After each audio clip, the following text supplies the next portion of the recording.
നമ്മുടെ കൂടെ ഇന്നുള്ളത് ഡോക്ടർ സ്മിത മേനോൻ മുല്ലശ്ശേരി.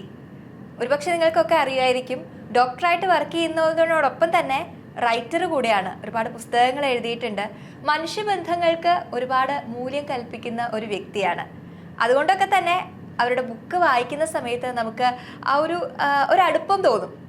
അപ്പം എന്തായാലും നമുക്ക് ഈ എഴുത്തിനെ കുറിച്ചും അതുപോലെ ആ ഒരു ഡോക്ടർ എന്നുള്ള രീതിയിൽ ഒരുപാട് രോഗികളായിട്ട് അടുപ്പം സൂക്ഷിക്കുന്ന ഒരു വ്യക്തി എന്നുള്ള രീതിയിലൊക്കെ ഒരുപാട് അനുഭവങ്ങളുള്ള ഒരു ഡോക്ടറാണ്. അപ്പോൾ നമുക്ക് ഡോക്ടറോട് കൂടുതൽ വിശേഷങ്ങൾ ചോദിച്ചറിയാം. നമസ്കാരം ഡോക്ടർ. നമസ്കാരം.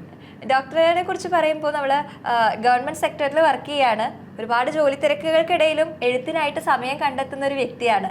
എഴുത്തിലാണെങ്കിൽ ഒരുപാട് മനുഷ്യബന്ധങ്ങൾക്ക് വില കൽപ്പിക്കുന്ന ഒരു വ്യക്തിയാണെന്ന് കൂടെ നമുക്ക് മനസ്സിലാവുന്നുണ്ട്. എല്ലാം കൂടെ എങ്ങനെ മാനേജ് ചെയ്യുന്നു? അത് മാനേജ് ചെയ്യാന്നല്ല, അതായത് നമ്മൾ ഭക്ഷണം കഴിക്കുന്നത് പോലെ, ശ്വാസം എടുക്കുന്നത് പോലെ, അതുപോലെ നമ്മളുടെ നിത്യജീവിതത്തിലുള്ള ഒരു ഭാഗമാണ്, എൻ്റെ ജീവിതത്തിലുള്ള ഒരു ഭാഗമാണ് എഴുത്ത് എന്ന് പറയുന്നത്, എഴുത്ത് സാഹിത്യം എന്ന് പറയുന്നത്. അപ്പോൾ എഴുത്ത് എങ്ങനെ വരുന്നു, എങ്ങനെ നമ്മൾ ചെയ്യുന്നു എന്നത് വെച്ചാൽ നമ്മളുടെ ചുറ്റുമുള്ള കാര്യങ്ങൾ, പലപ്പോഴും നമ്മളുടെ ചിന്തകളും നമ്മളുടെ ജീവിതവും നമ്മുടെ ഇതുകൊണ്ട് നമുക്ക് എന്നെ സംബന്ധിച്ച് പറഞ്ഞാൽ എനിക്ക് പലപ്പോഴും എനിക്ക് ചുറ്റുമുള്ള ആളുകളോട് പോലും എനിക്ക് ചിലപ്പോൾ അവരോട് സംസാരിക്കാൻ പോലും സമയം കിട്ടാറില്ല.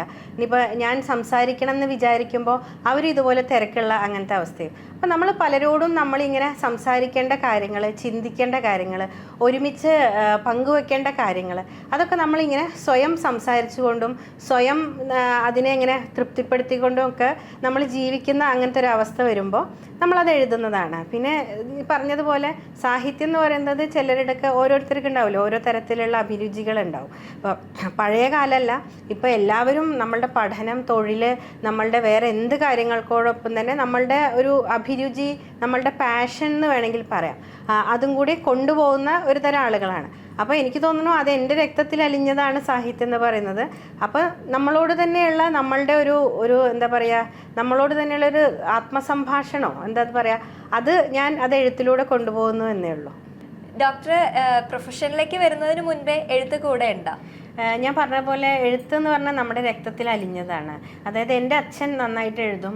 അദ്ദേഹം സാഹിത്യ പ്രവർത്തകനാണ്. സാംസ്കാരിക, രാഷ്ട്രീയ എല്ലാ തലത്തിലും അദ്ദേഹത്തിൻ്റെതായ മുദ്ര പതിപ്പിച്ചിട്ടുണ്ട്. അപ്പോൾ ഞാൻ കുട്ടിക്കാലം മുതൽക്ക് തന്നെ ഞാൻ എന്താ പറയുക, എണീറ്റ് വരുമ്പോൾ തന്നെ ഞാൻ എൻ്റെ വീട്ടിൽ എങ്ങനെ കാണുക വെച്ചാൽ ഒരു ഏരിയ ഫുള്ളിങ്ങനെ കടലാസുകൾ ഉണ്ടാവും, നിറച്ച് പേന ഉണ്ടാവും, പിന്നെ എഴുതാനുള്ള ആനുകാലികങ്ങളായിട്ടുള്ള പുസ്തകങ്ങൾ. അതായത് എനിക്ക് അക്ഷരങ്ങൾ പഠിക്കുന്ന കാലത്ത് തന്നെ എനിക്ക് ഓർമ്മയുണ്ട്, നമ്മൾ രാവിലെ എണീറ്റിട്ട് നമ്മളിങ്ങനെ വരുമ്പോൾ അവിടെ എല്ലാ മാസത്തെയും മാതൃഭൂമി ആഴ്ചപ്പതിപ്പ്, മനോരമ ആഴ്ചപ്പതിപ്പ്, എല്ലാ വീക്കിലികളും അതെല്ലാം അവിടെ ഇങ്ങനെ മാസത്തിൻ്റെ ഒക്കെ അട്ടിയായിട്ട് ഇരിക്കുന്നുണ്ടാവും. അപ്പോൾ നമ്മളുടെ എക്സ്പോഷർ എന്ന് പറഞ്ഞാൽ അതാണ്. പിന്നെ നമ്മൾ എപ്പോൾ നോക്കുമ്പോഴും കാണുന്നത് അക്ഷരങ്ങളും അക്ഷരവും എന്നുള്ളൊരു കണക്ഷനാണ് നമ്മൾ കാണുന്നത്. അപ്പോൾ അങ്ങനെ ഞാൻ കുട്ടിക്കാലത്ത് നമ്മൾ എഴുതുക എന്ന് പറഞ്ഞ കൺസെപ്റ്റ് എന്താ വെച്ചാൽ കഥ എഴുതുക, കവിത കേൾക്കുക, കവിത എഴുതുക, അത് മാത്രമാണ് നമ്മളുടെ എഴുത്ത് എന്ന് പറയുന്നത്. അപ്പോൾ നമ്മൾ ചെറിയ ഇതില്ലേ, ബാലരമ, ബാലഭൂമി, അന്ന് ബാലഭൂമി ഇല്ല, പൂമ്പാറ്റ, ബാലമംഗളം, അതൊക്കെ എല്ലാ മാസവും ഇങ്ങനെ വീട്ടിൽ വരുത്തും. അപ്പോൾ നമ്മൾ അതിലേക്ക് അയച്ചു കൊടുക്കുന്നത് വരാറൊന്നുമില്ല, എന്നാൽ കൂടി നമ്മൾ എഴുതും. പിന്നെ നമ്മൾ സ്കൂളിൽ ചേർന്നപ്പോൾ തൊട്ട് സ്കൂൾ മാഗസിൻസ് ഉണ്ടാവും. അപ്പോൾ സ്കൂൾ മാഗസിനിൽ നമ്മൾ എഴുതും. പിന്നെ നമുക്ക് കുറച്ച് അതിൻ്റെതായ കഴിവുണ്ടാകുമ്പോൾ നമ്മൾ അതിൻ്റെ എഡിറ്റർ അങ്ങനെ ഉണ്ടാവും. പിന്നെ ഞാൻ പഠിച്ചത് മലപ്പുറം ജവഹർ നവോദയ വിദ്യാലയത്തിലാണ്. അതെന്ന് പറഞ്ഞാൽ ശരിക്കും പറഞ്ഞാൽ എന്താ പറയുക, ഒരു ഹോസ്റ്റൽ അങ്ങനത്തെയാണ്. അതായത് അത്തരം ഒരു ഇതാണ്. അതായത് ഒരു 6ാം ക്ലാസ് മുതൽക്ക് നമ്മൾ നമ്മുടെ കാര്യങ്ങളൊക്കെ സ്വയം പര്യാപ്തമായിട്ട് ജീവിക്കുക എന്നുള്ളത്. അപ്പോൾ എല്ലാ കാര്യത്തിലും ഒരു സ്വയം പര്യാപ്തത നേടുക എന്നുള്ളത്. അപ്പോൾ ഞങ്ങൾക്ക് എങ്ങനെയാ വെച്ചാൽ ഓരോ മാസം ഞങ്ങൾക്കൊരു മന്ത്ലി മാഗസിൻ എന്ന് പറയുന്നുണ്ട് സാധനം. അപ്പോൾ നമ്മളതിനെ സ്കൂൾസിലുണ്ടല്ലോ, ഹൗസസ് ആക്കി ഡിവൈഡ് ചെയ്തിട്ട്, അപ്പോൾ ഓരോ ഹൗസിൻ്റെ മാഗസിൻ ഉണ്ടാവും. അത് മാഗസിൻ എന്ന് പറഞ്ഞാൽ പുസ്തകമല്ല, ചുവർ മാഗസിനാണ്, മനസ്സിലായോ? അത് ചുമരിൽ ഒട്ടിക്കുന്ന, ഒരു ചാർട്ട് പേപ്പറിൽ മാക്സിമം ആളുകളുടെ കഥ, കവിത, അങ്ങനത്തെ. അപ്പോൾ അങ്ങനെയുള്ള കാര്യങ്ങളുടെയൊക്കെ എഡിറ്റർ, അതിൻ്റെ ഓർഗനൈസ് ചെയ്യുക, അങ്ങനത്തെ കാര്യങ്ങളാണ് നമ്മൾ തുടക്കത്തിൽ നമ്മളതിൽ എഴുതും. പിന്നെ അപ്പോൾ അത് ഓർഗനൈസ് ചെയ്യുക. അപ്പോൾ അങ്ങനെയുള്ള ആളുകൾ എല്ലാത്തിനെ കുറിച്ചും നന്നായിട്ട് അവെയറായിട്ടിരിക്കണം. അപ്പം നമ്മൾ അതിന് പിന്നെ ഞാൻ അവിടെ എങ്ങനെയാ വെച്ചാൽ അവിടെ വിശാലമായ ലൈബ്രറിയാണ്. അപ്പം നമ്മൾ ഗ്രാമങ്ങളിൽ ജീവിക്കുന്ന ആളുകളെ സംബന്ധിച്ച് ഈ മൊബൈലും ഇൻ്റർനെറ്റും ഒന്നും ഇല്ലാത്ത കാലഘട്ടത്തിൽ നമ്മൾ വായനശാലയിലേക്ക് അന്വേഷിച്ചിട്ട് പോകണം, അവിടെ ഇരുന്നിട്ട് വായിക്കണം, ആ പുസ്തകം എടുത്തുകൊണ്ട്. അപ്പം എൻ്റെ ഒരു അന്നത്തെ പ്രായമൊക്കെ വെച്ചിട്ട് എനിക്കതൊരു ഇമ്പോസിബിൾ ആയിട്ടുള്ള കാര്യമാണ്. പക്ഷെ ഞാൻ ഈ സ്കൂളിൽ ചേർന്ന് കഴിഞ്ഞപ്പോഴാണ് സത്യം പറഞ്ഞാൽ ഇത്ര വിശാലമായ വായനാലോകം. പിന്നെ അവിടുത്തെ ആ രീതികൾ തന്നെ ഭയങ്കര വ്യത്യാസമാണ്. അപ്പോൾ പിന്നെ നമ്മളെ പഠിപ്പിക്കുന്ന അധ്യാപകന്മാർ, അപ്പം അധ്യാപകനും വിദ്യാർത്ഥിയൊക്കെ ഒരു കോമ്പൗണ്ടിൽ താമസിക്കുന്നു, അങ്ങനത്തെ ആ ഒരു ശിക്ഷണ രീതിയാണ്. അപ്പോൾ ഓരോ അധ്യാപകന്മാരും ഈ കുട്ടികളുടെ രക്ഷാകർത്താക്കളെ പോലെയാണ്. അപ്പോൾ ഒരാൾക്ക് വായിക്കാനുള്ള കഴിവുണ്ട്, ഒരാൾക്ക് എഴുതാനുള്ള കഴിവുണ്ട്, ഒരാൾക്ക് സ്പോർട്സിന് കഴിവുണ്ട്. അപ്പോൾ അതൊക്കെ തിരിച്ചറിയാൻ ഈ അധ്യാപകന്മാർക്ക് നല്ല ഇതുണ്ട്. അപ്പോൾ ഓരോരുത്തരെ ഏത് രീതിയിൽ മോൾഡ് ചെയ്തെടുക്കണം എന്ന് അവർക്കറിയാം. അപ്പൊ അതിൻ്റെതായ ഇൻട്രസ്റ്റ് ഉള്ള അധ്യാപകന്മാര് ആ കുട്ടികളെ ചേർത്ത് പിടിക്കുക എന്നുള്ള ഒരു ഇതുണ്ട്. അപ്പോൾ ആ ഒരു അവസ്ഥയിൽ കൂടെ പോയി ഒക്കെ ആവുമ്പോൾ അതായത് നമ്മളൊരു വിത്ത് മണ്ണിലിട്ട് കഴിഞ്ഞാൽ ആ വിത്ത് പാറയിൽ വീഴും, നല്ല മണ്ണിൽ വീഴും, പിന്നെ അല്ലാത്ത സ്ഥലത്ത് വീഴും. അപ്പം ചില വിത്തുകൾ അത് പാറയിൽ വീണാലും കുറേ നാളവിടെ നിന്ന് പിന്നെ അതിനേതെങ്കിലും കാലത്ത് വരുമ്പോൾ അപ്പം അങ്ങനത്തെ മുളയ്ക്കുന്ന വിത്തുകളുണ്ട്. പക്ഷേ നല്ല മണ്ണിൽ, വളക്കൂറുള്ള മണ്ണിൽ, നല്ല വെള്ളവുമുള്ള മണ്ണിലേക്ക് ആ വിത്ത് വീണ വിത്ത് അതാതിൻ്റെ സമയത്ത് അതാതിൻ്റെ ഫലം തരാനുള്ള ആ ഒരു കഴിവുണ്ടാവും. അതാണ് എൻ്റെ സ്കൂൾ ജീവിതം. അപ്പം നമ്മൾ ചെറുപ്പം മുതൽ നമ്മുടെ ആ ഒരു സാഹചര്യങ്ങളൊക്കെ നമ്മൾ അതിലേക്ക് നയിക്കുന്ന, ഈ എഴുത്തിലേക്ക് നയിക്കുന്നത് തന്നെയായിരുന്നല്ലോ. അപ്പം നമ്മൾ കൂടെ മുറുകെ പിടിച്ച് അങ്ങനെ പോവുമായിരുന്നു. അപ്പോൾ ഡോക്ടർ പല ആനുകാലികങ്ങളിലും അതുപോലെ മാഗസീനിലും ഒക്കെ കോളം ഒക്കെ എഴുതാൻ അങ്ങനെയാണെന്ന് തോന്നുന്നു. തുടക്കം അങ്ങനെയൊക്കെ തന്നെയായിരുന്നു അല്ലേ? തുടക്കം കഥ, കവിത എന്നുള്ളത് പബ്ലിഷ് ചെയ്യുന്ന രീതിയേക്കാൾ കഥ, കവിതയൊക്കെ നമ്മൾ കുട്ടിക്കാലത്ത് എഴുതും. അന്നത്തെ സാഹിത്യത്തിന്റെ കൺസെപ്റ്റ് അതാണ്. പക്ഷേ പിന്നെ നമ്മളുടെ പ്രൊഫഷനിലേക്ക് വരുമ്പോൾ ഒരു 10ാം ക്ലാസ് കഴിഞ്ഞ് കഴിഞ്ഞാൽ നമുക്ക് സയൻസ്, മാത്സ് അതാണ്. അതായത് അന്ന് ഇത്രയും പ്രൊഫഷൻസൊക്കെ, ഇത്രയും തരം പ്രൊഫഷൻസ് ഉണ്ടെന്ന് നമുക്കറിയില്ല. നമ്മളെല്ലാവരെയും പോലെ 10ാം ക്ലാസ്സിൽ മാർക്ക് വാങ്ങിക്കുന്നു, 12ാം ക്ലാസ്സിൽ മാർക്ക് വാങ്ങിക്കുന്നു. പിന്നെ ഒരു കൂട്ടം കുട്ടികൾ, അന്നത്തെ ഒരു എൻട്രൻസ് എന്ന് പറഞ്ഞാൽ അതിൻ്റെ ഒരു ബേസ്റ്റ്, അങ്ങനത്തെ ഒരു കാലഘട്ടമാണ്. അന്ന് ഞാൻ അതുപോലെ എല്ലാവരെയും പോലെ ഞാനും ഈ തൃശ്ശൂർ വന്നു. ഞാൻ പി.സി. തോമസ് മാഷ് അവിടെ ചേർന്നു. അതിൽ എന്നാന്ന് പറയുമ്പോൾ നമുക്ക് ആ പഠിക്കുന്ന സബ്ജക്റ്റ് മാത്രമേ ഉള്ളൂ. അപ്പം അവിടം തൊട്ട് എൻ്റെ MBBS കഴിയുന്നത് വരെ ഞാൻ പിന്നെ ഇതിലൊന്നും നോക്കിയിട്ടില്ല, ഇതിലൊന്നും അങ്ങനെ ശ്രദ്ധയും കാണിച്ചിട്ടില്ല. പിന്നെ ആ ഒരു കാലഘട്ടത്തിൽ എനിക്ക് തോന്നുന്നു ഞാൻ മലയാള ഭാഷേനെ ഞാൻ വായിച്ചിട്ടില്ല എത്രയും കാലം. പിന്നെ ഇത് കാലങ്ങൾ കഴിഞ്ഞപ്പോൾ നമ്മുടെ സാഹചര്യങ്ങൾ മാറി. പിന്നെ എന്താ വെച്ചാൽ നമ്മൾ MBBS, അതായത് നമ്മളൊരു ഡോക്ടറായി കഴിഞ്ഞതിന് ശേഷം നമ്മൾ സ്വയം റിയലൈസ് ചെയ്യാണ് നമ്മൾ എന്തിനാണ് ഡോക്ടറായത്. ഒരു മനുഷ്യൻ്റെ കർമ്മം എന്നത് എന്താണെന്ന് നമ്മൾ റിയലൈസ് ചെയ്യണം. അപ്പോൾ അതെങ്ങനെയാണ് അപ്പോഴും നമ്മളുടെ ചുറ്റുപാടിലേക്കാണ് നമ്മളത്. ഞാനിങ്ങനെ ഒരുപാട് ആളുകളോട് സംസാരിക്കുന്ന ആളാണ്. അപ്പം നമുക്ക് ഇതേപോലെ തന്നെ നമുക്ക് നല്ല ഗുരുക്കന്മാരെ കിട്ടുമ്പോൾ അവർ നമ്മളെ ഓരോ ഇതിലേക്ക് ഗൈഡ് ചെയ്ത് തരും, നമ്മുടെ ചുറ്റും കാണാൻ. അതായത് നമുക്കൊരു കാഴ്ചപ്പാട് ഉണ്ടാക്കുക എന്നുള്ളതാണ് അവരുടെ ലക്ഷ്യം. അപ്പം നമ്മൾ നോക്കുമ്പോൾ ഒരുപാട്, അതായത് ആശുപത്രിയുടെ മതിൽക്കെട്ടിനുള്ളിൽ, അതായത് ഒരുപാട് രോഗാതുരതയ്ക്കിടയിൽ ജീവിക്കുന്ന ആളുകളെ നമ്മൾ കാണുകയാണ്. അപ്പം നമ്മളുടെ ഇതെന്ന് പറഞ്ഞാൽ നമ്മളുടെ ഇൻബോൺ, നമ്മളുടെ ഉള്ളിലുള്ള കാര്യം, നമ്മളുടെ നോളജ്, നമ്മളുടെ ജോലി, അതേസമയം നമ്മളുടെ പാരലായിട്ട് നമുക്കൊരു ജീവിതവും നമ്മൾ ജീവിക്കുന്ന ഒരു കാലഘട്ടവും നമുക്ക് പാരലായിട്ട് ഒഴുകുന്നുണ്ട്. ഇതെല്ലാം കൂടി വെച്ച് നോക്കിയപ്പോൾ പിന്നെ എനിക്ക് തോന്നി ഈ രോഗികൾക്ക് വേണ്ടി സാധാരണക്കാരന് മനസ്സിലാവുന്ന രീതിയിൽ സംസാരിക്കാനും അവർക്ക് മനസ്സിലാക്കാനും എൻ്റെ ഭാഷ എനിക്ക് ഉപയോഗിക്കാമെന്ന് എനിക്ക് ഒരു പർട്ടിക്കുലർ ടൈം എത്തിയപ്പോൾ തോന്നി. അപ്പം ഞാൻ എന്ത് ചെയ്തു വെച്ചാൽ, അങ്ങനെ അന്ന് ഞാൻ തൃശ്ശൂർ മെഡിക്കൽ കോളേജിലാണ് ജോലി ചെയ്യുന്നത്. അപ്പോൾ അതായത് anti retroviral therapy medical officer, അതായത് HIV രോഗികൾക്കുള്ള ഒരു ഗവൺമെൻറ്റിൻ്റെ പ്രോജക്റ്റിൽ അതിൻ്റെ മെഡിക്കൽ ഓഫീസറായിട്ടാണ് ജോലി ചെയ്യുന്നത്. അപ്പോൾ അവിടെ നമ്മൾ ഒരുപാട്, അതായത് സമൂഹം ഒഴിവാക്കി പാർശ്വവൽക്കരിക്കപ്പെട്ട ഒരു കൂട്ടം മനുഷ്യരെ നമ്മൾ കാണുകയാണ്. അപ്പോഴാണ് അങ്ങനെ ഒരു ലോകം നമുക്കുണ്ടെന്ന് നമുക്ക് മനസ്സിലാവുന്നത്. നമ്മളുടെ ലോകം എന്ന് പറഞ്ഞാൽ നമ്മൾ രാവിലെ എണീക്കുന്നു, നമ്മളുടെ നിത്യം കാര്യങ്ങൾ ചെയ്യുന്നു. ഇപ്പോൾ ഒരു സാധാരണക്കാരന് ഡോക്ടറുടെ ജീവിതം എന്ന് പറഞ്ഞാൽ ഡോക്ടർ തന്നെ കഴുത്തിൽ സ്റ്റെതസ്കോപ്പ് ഇടുന്നു, കാർ ഓടിച്ച് പോകുന്നു, ഹോസ്പിറ്റലിൽ നോക്കുന്നു, തിരിച്ചെത്തുന്നു.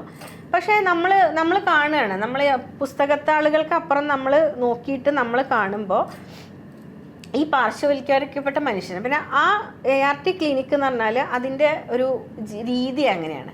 മരുന്ന് കുറിക്കലല്ല, ആ മനുഷ്യനെ മനസ്സിലാക്കുക, മറ്റു മനുഷ്യരെ അവരുടെ കൂടെ നിർത്തുക എന്നുള്ളതാണ്. അപ്പം ആ കൂടെ നിർത്താൻ ആരാണോ അതിൽ ഇടനിലക്കാരനായി നിൽക്കണം ആ ആൾക്ക് ഒരു നല്ല പങ്കുണ്ടെന്ന് എനിക്ക് അത് മനസ്സിലായി. പിന്നെ എനിക്ക് തോന്നുന്നു അവിടെയുള്ള രോഗികളായാലും അവരൊക്കെ വളരെ തുറന്ന മനസ്സോടെ സംസാരിക്കുന്നതാണ്. അതായത് നമ്മൾ ജീവിതത്തിൽ ഏത് മനുഷ്യനെ നമ്മൾ കാണുകയും നമ്മൾ അവരോട് സംസാരിക്കുകയും ഏത് തരത്തിൽ ഇൻട്രാക്ഷൻ ചെയ്യണമെങ്കിലും ഇയാൾ ശരിയാണോ തെറ്റാണോ എന്ന് നമ്മൾ അങ്ങനത്തെ രീതിയിൽ നമ്മൾ ഒരു മുൻവിധി ഇട്ട ഒരാളോടും പെരുമാറരുത്. അപ്പോൾ അങ്ങനത്തെ രീതിയിലാവുമ്പോൾ ആ മനുഷ്യന്, അതായത് ആ മനുഷ്യന് എന്താണ് വേണ്ടതെന്ന് അയാളുടെ രീതിയിൽ അയാൾക്കൊരു ജീവിതം ഉണ്ടാവും. പക്ഷേ അയാളൊരു രോഗി എന്ന രീതിയിൽ അയാൾക്ക് എന്താണ് വേണ്ടതെന്ന് ഏറ്റവും ആധികാരികമായി പറയാൻ പറ്റിയ ഒരു ഡോക്ടർക്കാണ്. അപ്പോൾ എനിക്ക് തോന്നി ആ ഇടയിൽ നിൽക്കുന്ന എനിക്ക് ഒരു വളരെ വലിയ പങ്കാണ്. പക്ഷെ നമ്മളവിടെ ഓരോ മനുഷ്യരെയും പറ്റി കേൾക്കുമ്പോൾ നമ്മൾ എന്താ പറയുക, ഒരു മലയാള സിനിമയിൽ ബാംഗ്ലൂർ ഡേയ്സ് സിനിമയിൽ പാർവതി ഒരു പറയുന്നുണ്ട്, ഓരോ ജാലകത്തിനുള്ളിൽ കൂടെയും കാണുന്ന കാഴ്ചകൾ ഓരോന്നാണ്. എല്ലാ ഇങ്ങനെ അതുപോലെ ഓരോ വ്യക്തിയുടെയും നമ്മൾ വീക്ഷിച്ച് നോക്കുമ്പോൾ ഓരോ മനുഷ്യൻ്റെയും ജീവിതം ഓരോന്നാണ്, ഓരോ സാഹചര്യമാണ്. അപ്പം അവിടെയുള്ള ഒരാളെയും ഞാനൊരു തെറ്റുകാരായി കണ്ടിട്ടില്ല. അതങ്ങനെ അല്ല എന്നാണ് പൊതുസമൂഹം. അപ്പോൾ ആ തുടക്കത്തിൽ ഞാൻ അവരുടെ കഥകളൊക്കെ കേൾക്കും. അത് ഓരോ ദിവസവും ചിലപ്പോൾ ഇങ്ങനെ ഇടയ്ക്കിടയ്ക്കായിട്ട് കുറിച്ച് വയ്ക്കും. അപ്പോൾ എനിക്ക് തോന്നി എന്താ പറയുക, അത് എഴുതാനുള്ള ഒരു രീതിയും. അപ്പം ഞാൻ എൻ്റെ വായന വീണ്ടും റീസ്റ്റാർട്ട് ചെയ്തു. പിന്നെ അവിടെ വരുന്നതിൽ വെച്ചിട്ട് ഞാൻ എൻ്റെ ജീവിതത്തിൽ അങ്ങനെ ഞാൻ കാണുകയും ഇൻട്രാക്ട് ചെയ്യാത്തയും ആയിട്ടുള്ള ഒരു കൂട്ടം മനുഷ്യരാണ് ഈ ട്രാൻസ്ജെൻഡേഴ്സ് എന്ന് പറയുന്നത്. അത്തരത്തിലുള്ള മനുഷ്യരെക്കുറിച്ച് നമ്മളിങ്ങനെ പല പേരുകളിലും കേട്ടിട്ടുണ്ട് എന്നല്ലാതെ നമ്മൾ അറിയില്ല, ഒന്നും അറിയില്ല, ഞാൻ കണ്ടിട്ടുമില്ല. പിന്നെ കാരണം നമ്മളിങ്ങനത്തെ ജീവിതമാണ്. ഹോസ്റ്റലിൽ നിന്ന് അടുത്ത ഹോസ്റ്റൽ, അടുത്ത ഹോസ്റ്റലിൽ നിന്ന് അടുത്ത ഹോസ്റ്റൽ, പരീക്ഷകൾ പാസ്സാവുന്നതിൽ നമുക്ക് മാർക്ക് വാങ്ങിക്കുക, ജോലി വാങ്ങിക്കുക, മറ്റുള്ളവരുടെ മുമ്പിൽ നമ്മളൊരു നല്ല ഒരു ഇമേജ് ഉണ്ടാക്കുക, അതൊക്കെയാണ്. അപ്പോൾ ഇത്തരം മനുഷ്യരെ ഞാൻ ആദ്യം അന്നത്തെ അവിടുത്തെ എൻ്റെ അധ്യാപകനാണ് ഡോക്ടർ അജിത്ത് എന്ന് പറയും. അധ്യാപകൻ എന്ന് പറഞ്ഞാൽ നമ്മൾ ക്ലാസ്സിലിരുന്ന് പഠിക്കുന്ന അങ്ങനത്തെ അധ്യാപകനല്ല. അപ്പോൾ അദ്ദേഹം ഇങ്ങനെ മാതൃഭൂമി ആഴ്ചപ്പതിപ്പിൽ ഒരു ട്രാൻസ്ജെൻഡർ, അതായത് നമുക്കൊക്കെ വളരെ സുപരിചിതയാണ് ശീതൽ ശ്യാം. അപ്പോൾ ശീതൽ ശ്യാം എഴുതിയ ഒരു LGBT കോളം എനിക്ക് കാണിച്ചു തന്നു. അപ്പോൾ അതുപോലെ എഴുതണം എന്നുള്ള രീതിയിൽ. അപ്പോൾ തുടക്കത്തിൽ എനിക്ക് എന്താണിപ്പോൾ ഞാനിപ്പോൾ എഴുതുക, ഇവർക്ക് എങ്ങനെയാണ് ഇത് കൊടുക്കുക, അപ്പോൾ നമ്മൾ അതിനെക്കുറിച്ച് കൃത്യമായിട്ട് നമ്മൾ പഠിച്ചു. ഇവരുടെ ഇപ്പോഴത്തെ സാഹചര്യം ഇവരെന്താ. അപ്പോൾ അത് എനിക്ക് തോന്നുന്നു അന്ന് ഞാൻ എഴുതിയ അന്നത്തെ കാലത്ത് നമ്മൾ ഈ ട്രാൻസ്ജെൻഡർ എന്ന് പറഞ്ഞ പദം തന്നെ നമ്മളെ മലയാളികൾക്ക് അറിയില്ലായിരുന്നു. അതായത് അന്നത്തെ കാലത്ത് ഈ പറയുന്ന ശീതൽ ശ്യാമ പോലും സ്വയം ട്രാൻസ്ജെൻഡർ എന്ന് അവർ പോലും തിരിച്ചറിയാത്ത അങ്ങനത്തെ ഒരു സമയമായിരുന്നു. അപ്പം ഞാൻ ഇവരെ ഫോൺ വിളിച്ചു. അപ്പോൾ ഇവർ 4 പേര് വന്നു കഴിഞ്ഞപ്പോൾ എനിക്ക് അപ്പോൾ നമുക്ക് ഇപ്പം അശ്വതി ഞാനും ഇരിക്കുന്നത് പോലെ ഇങ്ങനെ ഒരു സ്ഥലത്ത് എനിക്കും അവരോട് ഇരിക്കാൻ പറ്റില്ല. കാരണം അന്ന് എല്ലാവരും ഇവരെ തുറിച്ച് നോക്കും, എന്താ ഇവരെ ഏതാ, പിന്നെ എന്നോട് പലരും അന്വേഷിക്കും. അപ്പോൾ അവർ 4 പേര് വന്ന് രഹസ്യമായിട്ട് ഇതുപോലെ ഒരു ക്ലോസ്ഡ് റൂമിൽ ഇരുന്നിട്ട് അവരോട് സംസാരിച്ച് പിന്നെ എനിക്കൊരു പരിചയമായി. അവരോട് ഞാൻ ഭയങ്കര സൗഹൃദത്തിലായി. പിന്നെ ശീതളാണെങ്കിൽ എനിക്ക് കുറേ കാര്യങ്ങളുടെ ആക്സസ് ആ കുട്ടിയെ തന്നത്. അപ്പോൾ അതിനെക്കുറിച്ച് ശരിക്കും പഠിച്ച് ഒക്കെ ഇതായി. പിന്നെ നമ്മൾക്കൊരു ഭാവനയുണ്ടാവും. നമ്മൾ ആ ഭാവനയിൽ ഇവരുടെ ഇപ്പോഴത്തെ കാര്യങ്ങൾ നമ്മൾ മിക്സ് ചെയ്ത് നമ്മൾ എഴുതി കൊടുത്തു. അത് അടുത്ത ആഴ്ച തന്നെ മാതൃഭൂമിയിൽ പ്രസിദ്ധീകരിച്ചു. അപ്പോൾ സത്യം പറഞ്ഞാൽ എൻ്റെ 8ാം ക്ലാസ് കഴിഞ്ഞതിന് ശേഷം എൻ്റെ ജീവിതത്തിൽ എൻ്റെ പ്രസിദ്ധീകരിച്ച് വരുന്ന ഒരു ആർട്ടിക്കിൾ എന്ന് പറയുന്നത് ഈ മാതൃഭൂമി ആഴ്ചപ്പതിപ്പിലെ പ്രധാന ലേഖന. അതിൻ്റെ ഹെഡിങ്ങിൽ തന്നെ ഒരു ഡോക്ടറുടെ ട്രാൻസ്ജെൻഡർ അനുഭവങ്ങൾ എന്നുള്ള പേരിലാണ് വന്നത്. അപ്പോൾ അതെനിക്കൊരു വലിയ ആത്മവിശ്വാസം തരുന്നായിരുന്നു. പിന്നെ ഞാൻ അങ്ങനെ ഒരു കാര്യം നമ്മൾ സമൂഹത്തിലെ ഒരു കാര്യം അതിനെക്കുറിച്ചിട്ട് പിന്നെ അതിൻ്റെ അടുത്ത ലക്കങ്ങളിൽ ചർച്ചാ വിഷയമായി. പിന്നെ ഇതുപോലെ തന്നെ സമൂഹത്തിൽ ഒരുപാട് നന്മകൾ ചെയ്യുന്ന ഒരുപാട് മനുഷ്യർ, അവരുമായിട്ട് എനിക്ക് ഈ ഒരു ലേഖനം വഴി എനിക്ക് അവരുമായിട്ട് നേരിട്ട് കോണ്ടാക്ട് കിട്ടി. പക്ഷേ അപ്പോഴാണ് നമ്മൾ അറിയണത് ഇത് ഒരുപാട് പ്രശ്നങ്ങൾ ഒരു പ്രശ്നം മാത്രമാണ്. ഇതിലും ഒരുപാട് അപ്പോൾ നമ്മളുടെ സമകാലിക ജീവിതമായിട്ട് നമുക്ക് രാഷ്ട്രീയ, സാമൂഹിക, സാംസ്കാരികമായിട്ടൊരു ബന്ധം ഈ ഒരു എഴുത്തിലൂടെ നമുക്ക് കിട്ടുകയാണ്. അതാണ് എൻ്റെ തുടക്കം. അപ്പൊ അങ്ങനെ നമ്മള് ഒരുപാട് ആർട്ടിക്കിൾസിൽ പ്രസിദ്ധീകരിച്ച ലേഖനങ്ങളെല്ലാം ചേർത്തിട്ടാണ് നമ്മൾ ആദ്യത്തെ ഒരു പുസ്തകം രൂപത്തിൽ ആരോഗ്യജാലകം വരുന്നത് അല്ലെ. അങ്ങനെ പല പല പ്രസിദ്ധീകരണങ്ങളിൽ വന്നിട്ടുള്ളതാണ് ഇതിലെ ഓരോരോ സ്റ്റോറീസ് അല്ലെ. ഇത് ആദ്യത്തെ പുസ്തകമാണ്. ആദ്യത്തെ പുസ്തകത്തിൽ ഇതുപോലെ അന്ന് മാതൃഭൂമി ആഴ്ചപ്പതിപ്പ്, പിന്നെ വീക്ഷണം ദിനപത്രത്തിൽ സ്ഥിരമായിട്ട് ആരോഗ്യകോളം അത് ഇപ്പോഴും ചെയ്യുന്നുണ്ട്. പിന്നെ വീക്ഷണം ദിനപത്രത്തിൽ, അത് കഴിഞ്ഞിട്ട് പിന്നെ മനോരമ, മാതൃഭൂമിയുടെ ഓൺലൈനിൽ എഴുതാറുണ്ട്. പിന്നെ മാതൃഭൂമിയുടെ തന്നെ അന്ന് ഒരു സമയത്ത് നമുക്ക് നഗരം എന്ന് പറഞ്ഞ ഒരു ഇതുണ്ടായിരുന്നു. നഗരത്തിൽ മെഡി ടോക്ക് എന്ന് പറഞ്ഞ കോളം എൻ്റെ കോളായിരുന്നു. അപ്പം അങ്ങനെ സമകാലികമായിട്ട് അപ്പോഴത്തെ ആരോഗ്യ സംബന്ധിയായ വിഷയങ്ങളെ കുറിച്ചിട്ട് എഴുതിയതാണ് ഈ പുസ്തകം. അപ്പം എല്ലാം കൂടെ ഒരു വർഷത്തെ ആർട്ടിക്കിൾ എല്ലാം കൂടെ പ്രസിദ്ധീകരിച്ച. അങ്ങനെ ഇതുപോലെ ആർട്ടിക്കിൾസ് വെച്ചിട്ടുള്ളത് തന്നെയാണ് അപ്പോത്തിക്കിരി ഡയറീസ് എന്ന് പറയുന്നത്. അപ്പോത്തിക്കിരി ഡയറീസും അത് തന്നെയാണ്. ഇതിൽ രണ്ടിലും കൂടുതലും അങ്ങനെ പ്രസിദ്ധീകരിച്ചിട്ടുള്ള അതായത് ശാസ്ത്രീയ അടിത്തറയുള്ള മെഡിക്കൽ സംബന്ധിയായിട്ടുള്ള സബ്ജക്റ്റാണ്. ഇനി മറ്റ് 3 പുസ്തകങ്ങളിലേക്ക് വരുന്ന സമയത്ത് അത് കുറച്ചുകൂടെ നമ്മുടെ ലൈഫിൽ നമുക്ക് ഇതുപോലെ വന്നിട്ടുള്ള അനുഭവങ്ങളെ കഥാരൂപത്തിലൊക്കെ അവതരിപ്പിച്ചിട്ടുള്ളതാണ് അല്ലെ. ആളുകളെ കുറച്ചുകൂടെ കൂടുതലായിട്ട് ആളുകളിലേക്ക് ഇറങ്ങി ചെല്ലുന്ന പുസ്തകങ്ങളാണ് മറ്റു 3 തോന്നുന്നത്. ഇപ്പൊ അതിലെ തന്നെ ഉയർത്തെഴുന്നേൽപ്പിന്റെ ശാസ്ത്രം എന്ന് പറയുന്ന ഈ ഒരു പുസ്തകത്തിന്റെ മുഖചിത്രം തന്നെ നമ്മുടെ ജില്ലാ ആശുപത്രിയാണ്. അവിടുത്തെ അനുഭവങ്ങളായിരിക്കും ഈ പുസ്തകത്തിൽ കൂടുതലായിട്ട് അതാണ് ഉൾക്കൊള്ളിച്ചിട്ടുള്ളത് അല്ലെ. ഉയർത്തെഴുന്നേൽപ്പിന്റെ ശാസ്ത്രം വായിക്കുന്ന സമയത്ത് ഓരോ സമയത്തും നമ്മുടെ മാധ്യമങ്ങളിലൊക്കെ നമ്മൾ കേൾക്കുന്ന പല വാർത്തകളും കഥാരൂപത്തിൽ ഡോക്ടർ ഇതിൽ അവതരിപ്പിക്കുകയാണല്ലേ. ഇപ്പൊ നമ്മൾ സയനൈഡ് എന്ന് പറയുന്ന ഒരു ചാപ്റ്റർ എടുത്ത് നോക്കിക്കഴിഞ്ഞാൽ അന്ന് ജോളിയുടെ ഇഷ്യൂ ഉണ്ടായിരുന്നു. അപ്പൊ അതിന്റെ റിലേറ്റ് ചെയ്തിട്ടുള്ള ഒരു സ്റ്റോറിയാണ്.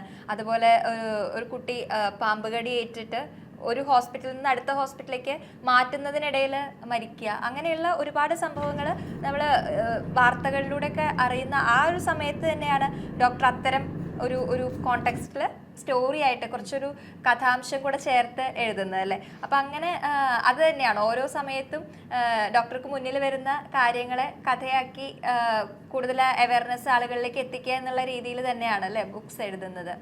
അതെങ്ങനെയാ വെച്ചാൽ നമ്മളിങ്ങനെ കഥ എഴുതുക അല്ലെങ്കിൽ കവിത എഴുതുക എന്നുള്ള കാര്യങ്ങളൊക്കെ നമ്മളൊരു ജോലി പോലെ നമുക്കൊരു പ്രത്യേക സ്ഥലത്തിരുന്ന് ഇത്ര മണി തൊട്ട് ഇത്ര മണി വരെ ചെയ്യാം അങ്ങനെയല്ല. നമ്മൾ ശരിക്കും പറയാം കൂടുതലും നമ്മൾ ചിന്തിക്കുമ്പോഴാണ് അത് വരിക. ചിന്ത എന്ന് പറഞ്ഞാൽ നമ്മൾക്ക് എല്ലാ ദിവസവും അങ്ങനെ തിരക്കുള്ള ജീവിതമാണ്. പലതും നമ്മൾ കാണും, പല മനുഷ്യരും നമ്മളുടെ കഥയിലേക്ക് കഥാപാത്രങ്ങളായിട്ട് വരും. പക്ഷെ ഈ കഥാപാത്രങ്ങളൊക്കെ നമ്മളെപ്പോഴും ഒരുമിച്ച് നമ്മളുടെ കൂടെ കൊണ്ട് നടക്കുകയാണ്. ഇവരെ എവിടെ നമ്മൾ ഏത് സ്ഥലത്ത് നമ്മൾ സെറ്റാക്കണം എന്നുള്ള പോലെ. അപ്പോൾ നമ്മൾ ചിലപ്പോൾ യാത്ര ചെയ്യുകയായിരിക്കാം, അല്ലെങ്കിൽ ഒറ്റയ്ക്ക് ഇരിക്കുകയായിരിക്കാം, അല്ലെങ്കിൽ നമ്മളിപ്പോൾ ഒന്നും വേണ്ട ഒരു പല്ല് തേക്ക് കുളിക്കുകയൊക്കെ ചെയ്യുമ്പോഴൊക്കെ നമ്മളുടെ ഉള്ളിൽ നമ്മളോടൊപ്പം ഈ കഥാപാത്രങ്ങളുണ്ടാവും. പിന്നെ ഓരോ സമയത്തും ഓരോ കാര്യമായിട്ടുള്ള പത്രവാർത്തകളായിട്ട് ഇപ്പം നമ്മൾ കുറച്ചും കൂടി എനിക്ക് തോന്നുന്നു ലോകത്തിനോട് നടക്കുന്ന അതാത് സമയത്തെ കാര്യങ്ങളെക്കുറിച്ച് ആളുകൾ വളരെ അതിനെക്കുറിച്ചൊക്കെ അവെയറാണ് ആളുകൾ. പിന്നെ അതിനെക്കുറിച്ച് ചർച്ചകൾ നടക്കുന്നുണ്ട്. ചർച്ചകൾ പറഞ്ഞാൽ പണ്ടത്തെ പോലെ നമുക്ക് പോയിട്ട് മീറ്റിംഗ് കൂടൊന്നും വേണ്ട. നമ്മുടെ വാട്സപ്പിൽ ഗ്രൂപ്പുണ്ട്, എല്ലാ ഗ്രൂപ്പുണ്ട്, അല്ലെങ്കിൽ നമ്മളുടെ എല്ലാവരുമായിട്ട് അങ്ങനത്തെ സമയം. അപ്പം നമ്മൾക്ക് ഏതെങ്കിലും കാലത്ത് നമുക്ക് അതാതിനോട് താരതമ്യപ്പെടുത്താവുന്ന അനുഭവങ്ങളും ആ കഥാപാത്രങ്ങളും നമ്മളുടെ കയ്യിലിങ്ങനെ റെഡി ആയിട്ട് നിൽക്കുകയാണ്. അപ്പോൾ അവരെ ജസ്റ്റ് ആ കഥാപാത്രങ്ങളെ എടുക്കുക, ഇപ്പോഴത്തെ സംഭവമായിട്ടുള്ള അതിൽ വെക്കുക. പിന്നെ അതിൽ നമ്മളൊരു പാർട്ടായിരിക്കും. നമ്മളതിലൊരു ഡോക്ടറായിരിക്കാം, അമ്മയായിരിക്കാം, മകളായിരിക്കാം, അല്ലെങ്കിൽ ഒരു ശിഷ്യയായിരിക്കാം, അല്ലെങ്കിൽ ഗുരുസ്ഥാനത്ത് നിൽക്കുന്ന ആരായിരിക്കാം. എന്തെങ്കിലും ഒരു ഭാഗത്തിൽ നമ്മളായിരിക്കും ഇത്തെ കഥാപാത്രം. പിന്നെ നമ്മളോടൊപ്പം നിൽക്കുന്ന ആളെന്ന് പറഞ്ഞാൽ ജീവിതത്തിൻ്റെ ഏതെങ്കിലും കാലഘട്ടത്തിൽ നമ്മൾ നമ്മുടെ കൂടെ കൊണ്ടുവന്ന ആ കഥാപാത്രമായിരിക്കും. അത് അങ്ങനെയാണ്. പിന്നെ കുറേ കാര്യങ്ങൾ എഴുതുമ്പോൾ നമ്മൾ എഴുത്ത് മാത്രമല്ല, നമ്മളൊരു ഡോക്ടറാവുമ്പോൾ നമ്മൾ ഒരു സമൂഹത്തിന് നമ്മൾ പറഞ്ഞു കൊടുക്കേണ്ട ആളാണ്. എന്താണ് പിന്നെ ഈ മെഡിക്കൽ ഫീൽഡിൽ ഇതിൻ്റെ ശരി എന്താണ്, തെറ്റെന്താണ്, നമ്മളുടെ അവസ്ഥ എന്താണ്, നമ്മളുടെ പരിമിതികൾ എന്താണ്, അങ്ങനെ നമ്മൾ വേണം അതിന് ഇടനിലക്കാരനാവാൻ. എന്തൊരു തരം ഇത്തരം കാര്യങ്ങൾ ഉണ്ടാകുമ്പോഴും നമ്മളതിന് ഇടനിലക്കാരനാണ്. അപ്പോൾ ശരിക്കും പറഞ്ഞാൽ ആ സർപ്പദംശനത്തിൻ്റെ ആ കഥ എന്ന് പറഞ്ഞു കഴിഞ്ഞാൽ അതിൽ വരുന്നത് എങ്ങനെയാണെന്ന് വെച്ചാൽ ഞാനൊരു ആശുപത്രിയിൽ ഞാൻ വർക്ക് ചെയ്തിട്ടുണ്ട്. അവിടെ മുഴുവൻ സമയ പ്രാക്ടീഷണറായിട്ടാണ്, അത് RMO ആയിട്ട് ഞാൻ വർക്ക് ചെയ്തത്. അതെന്ന് പറഞ്ഞാൽ അങ്കമാലി അടുത്തുള്ളൊരു സ്ഥലമാണ്, ഗ്രാമമാണ്. അപ്പം ഗ്രാമത്തിൽ അവിടുത്തെ കൂടുതൽ എഡ്യൂക്കേറ്റഡ് ആയുള്ള സ്ത്രീകളും എനിക്ക് തോന്നുന്നു ഒരു സമയത്ത് നമ്മൾ പുറത്ത് പോയി എന്താ വർക്ക് ചെയ്യാന്നൊക്കെ പറഞ്ഞാൽ നഴ്സിംഗ് പഠിച്ചു കഴിഞ്ഞാൽ നമുക്ക് പെട്ടെന്ന് പുറത്ത് പോവാം, പെട്ടെന്ന് നല്ല ജോബ്, നല്ല കാര്യങ്ങൾ. അപ്പോൾ ഇവർ ജോലി കിട്ടിക്കഴിഞ്ഞാൽ പുറത്തേക്ക് പോകാനുള്ളൊരു ചാൻസ് കിട്ടിക്കഴിഞ്ഞാൽ പെട്ടെന്ന് പോകും. അപ്പോൾ ഞാനിങ്ങനെ ആശുപത്രിയിലൊക്കെ വർക്ക് ചെയ്യുമ്പോൾ നമ്മുടെ കൂടെ സിസ്റ്റർ ഉണ്ട്. ആശുപത്രി എന്ന് പറഞ്ഞാൽ നമ്മളത് ഡോക്ടർ രോഗിയല്ല, അവിടെ സിസ്റ്റർ ഉണ്ട്, അവിടെ പിന്നെ ക്ലാസ് 4 ജീവനക്കാരുണ്ട്, പിന്നെ അല്ലാതെ നമ്മുടെ റിസപ്ഷനിസ്റ്റ്, അല്ലാതെ ഒരുപാട് ആളുകൾ ചേർന്നിട്ടുള്ള ഒരു ഇതാണ്. അപ്പോൾ ഓരോ വ്യക്തികളും എന്നോട് വളരെ ക്ലോസ് ആയിട്ട് വളരെ വന്ന് എൻ്റെ OP കഴിഞ്ഞാൽ ചിലപ്പോൾ കാത്തു നിൽക്കും നമ്മളെ, അല്ലെങ്കിൽ ചിലപ്പോൾ ഒരു ഡോക്ടർ കൂടെ ഒന്ന് ഒരു ട്രാവൽ പറ്റുമെന്ന് വെച്ചാൽ അങ്ങനെ ഒരുപാട് പേര് മനസ്സുറന്ന് സംസാരിക്കാം. അപ്പോൾ നമുക്കറിയാം, നമുക്കൊരു നേഴ്സിംഗ് കഴിഞ്ഞ ഒരാൾ ജീവിതം സെറ്റാവാൻ എന്തൊക്കെ അവരുടെ മാനസിക സംഘർഷത്തിലൂടെ കടന്നു പോകുന്നു ഒക്കെ നമുക്കറിയാം. അപ്പോൾ ഇത് ഞാൻ വർക്ക് ചെയ്യുന്ന സമയത്ത് അപ്പോൾ അവിടെ ഗ്രാമങ്ങളിലൊക്കെ എന്ന് വെച്ചാൽ നമ്മൾ ഡോക്ടറായി വർക്ക് ചെയ്യുമ്പോൾ നമുക്ക് അവരൊരു വലിയ സ്ഥാനം തരാം. അപ്പോൾ അവരുടെ വീട്ടിലുണ്ടാക്കുന്ന ഭക്ഷണം ചിലപ്പോൾ കൊണ്ടുവന്നുതരാം. അപ്പോൾ നമ്മൾ ജോലി ചെയ്യുന്ന സ്ഥലത്തിൻ്റെ അടുത്തുള്ള ഒരു സ്ത്രീയാണ്, അവരിങ്ങനെ ഭയങ്കര ടോക്കറ്റീവായിട്ടുള്ള സ്ത്രീയാണ്. അപ്പോൾ അവരവരുടെ മകൻ്റെ കുട്ടീനെ നോക്കുകയാണ്. ആ കുട്ടി എന്ന് പറഞ്ഞാൽ ചെറിയൊരു കുട്ടിയാണ്. അപ്പോൾ അവരുടെ മകൻ്റെ ഭാര്യ എന്ന് പറഞ്ഞാൽ അവർ നേഴ്സായിട്ട് പുറത്ത് പോയിരിക്കുകയാണ്. അപ്പോൾ അവരവിടെ പോയിട്ട് ഒന്ന് സെറ്റായി കഴിഞ്ഞാൽ ഈ കുട്ടീനെ കൊണ്ടുപോകും. പക്ഷെ അതുവരെ ഈ സ്ത്രീ നോക്കുകയാണ്. അപ്പോൾ നോക്കുക എന്ന് പറഞ്ഞാൽ ഒരു നാട്ടിൻപുറത്തുള്ള രീതിയിലുള്ള നോട്ടാണ്. ആ കുട്ടി പ്രകൃതിയും കാര്യങ്ങളൊക്കെ. അപ്പോൾ നമ്മൾ ആശുപത്രിയിൽ ഇരുന്ന് നമ്മൾ ഇവിടെ ഇരുന്ന് ചെയ്യുമ്പോൾ നമുക്കൊരു ജനലിൻ്റെ അപ്പുറത്ത് നിന്നല്ല ആ വീട് കാണാം, അവിടുത്തെ കാര്യങ്ങൾ കാണാം. പിന്നെ നമ്മൾ ഉള്ളിൻ്റെ ഉള്ളിൽ നമുക്കത് ഉറപ്പാണ്, നമ്മൾ എഴുതാൻ പോകുന്ന കഥയിലെ ഒരു സീനാണത് എന്ന രീതിയിലാണ് ഞാനത് കാണാറ്. അപ്പോൾ ഒരു ദിവസം രാത്രി ഈ അമ്മ വരികയാണ്, കുട്ടീനെ പാമ്പ് കടിച്ചു. അപ്പോൾ നമ്മൾ പാമ്പ് കടിച്ചു എന്ന് പറഞ്ഞാൽ പാമ്പ് കടിച്ചാൽ പാമ്പിൻ കടിയുടെ പ്രഥമ ശുശ്രൂഷ മാത്രം പോരാ, രോഗിനെ സ്റ്റേബിളാക്കണം. പിന്നെ ഒരു ഡോക്ടർ എന്ന നിലയിൽ നമ്മൾ കടന്നു പോകുന്ന ഒരു സംഘർഷമായിട്ടുള്ള കാര്യമാണ്. അതൊരു കുഞ്ഞാണ്, കുഞ്ഞിൻ്റെ സ്വന്തം പാരൻസ് ഇല്ലാത്ത കുഞ്ഞാണ്, എല്ലാ അവസ്ഥകളും കൂടി നോക്കിയിട്ടാണ് പിന്നെ അതിന് വേണ്ട. അതായത് അതിൻ്റെ ഹയറായിട്ടുള്ള ആശുപത്രിയിലേക്ക് എത്തിക്കുന്നത് വരെ ആ കുട്ടിയുടെ ജീവൻ നമ്മുടെ കയ്യിലാണ്. പിന്നെ കൊണ്ടുവരുന്ന ആൾ എന്ന് പറഞ്ഞാൽ അവർ നടന്നു വരികയാണ്, അവർക്ക് വണ്ടിയുടെ ആക്സസ് എല്ലാ കാര്യങ്ങളും നമ്മളാണ്. പോരാത്തതിന് മാനസികമായി എന്നോടൊരു അടുപ്പുള്ള സ്ത്രീയാണ് ഇവരുടെ ആ മതിലിൻ്റെ അപ്പുറത്ത് നിന്ന് ഇടയ്ക്ക് എന്നെ വിളിക്കും, ഇടയ്ക്ക് സംസാരിക്കും. അവർ തന്നെ നട്ട് നനച്ചുണ്ടാക്കിയ കപ്പ കൊണ്ടുവരും, പിന്നെ ഇടയ്ക്ക് കട്ടൻ ചായ കൊണ്ടുവരും, പിന്നെ ഇടയ്ക്ക് അന്വേഷിക്കും. എല്ലാം അങ്ങനത്തെ നമ്മളുടെ വീട്ടിലുള്ള ഒരാളെ പോലെ നിൽക്കുന്ന ഒരാളാണ്. അപ്പോൾ അവരുടെ അവസ്ഥ എനിക്ക് മനസ്സിലായി. അപ്പോൾ ഇവർ പ്രായമായ സ്ത്രീയായത് അവരുടെ അനുഭവം ഇത് പാമ്പ് കടിച്ചത് തന്നെയാണ്, അതൊക്കെ അവർക്ക് തന്നെ അതാ. എന്നിട്ട് ഇവരത് പക്ഷെ നമ്മളത് കഥയാക്കി എഴുതുമ്പോൾ ഒരു പാമ്പ് കടിക്കുന്ന അവസ്ഥയിൽ ചെയ്യാൻ പാടുള്ള കാര്യങ്ങൾ, ചെയ്യാൻ പാടില്ലാത്ത കാര്യങ്ങൾ, അതാണ് ഒരു കഥ വായിക്കുന്ന ഒരാളാണ് വേറെ. അപ്പോൾ പാമ്പ് കടിച്ചാൽ എപ്പോഴും ഇതിൽ കഥയിൽ പറയുന്നത് അതിൻ്റെ തൊട്ടുമുകളിൽ വരിഞ്ഞ് മുറുക്കി കെട്ടി ഒരു കയറ് തുണി എന്തോ വെച്ചിട്ട്, പക്ഷെ അത് ചെയ്യാൻ പാടില്ലാത്തതാണ്. കാരണം അതിനപ്പുറത്തേക്കുള്ള ആ ഭാഗത്ത് തന്നെ ശരിക്കും രക്തയോട്ടം കുറഞ്ഞിട്ട് ചിലപ്പോൾ ആ എക്സ്ട്രിമിറ്റി എന്ന് പറയും നമ്മൾ, അവിടെ തന്നെ നാശമായിപ്പോവും. അപ്പം നമ്മളത് എഴുതുമ്പോൾ എനിക്ക് തോന്നുന്നത് അത് മാതൃഭൂമിയുടെ മെഡിടോക്ക്, മാതൃഭൂമി നഗരത്തിൽ വന്ന മെഡിടോക്കിൽ വന്ന സംഭവമാണത്.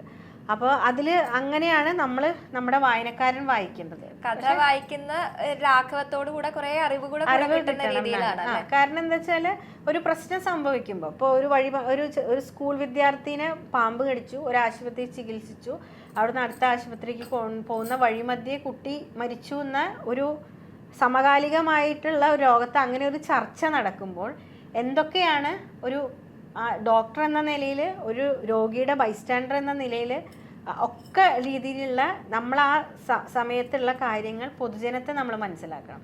അപ്പോൾ ഈ അമ്മ വന്നിട്ട് ഇങ്ങനെ പറയുമ്പോൾ കടിച്ച പാട് നോക്കി വേണ്ട കാര്യങ്ങൾ അപ്പോൾ നമ്മൾ ചെയ്തു.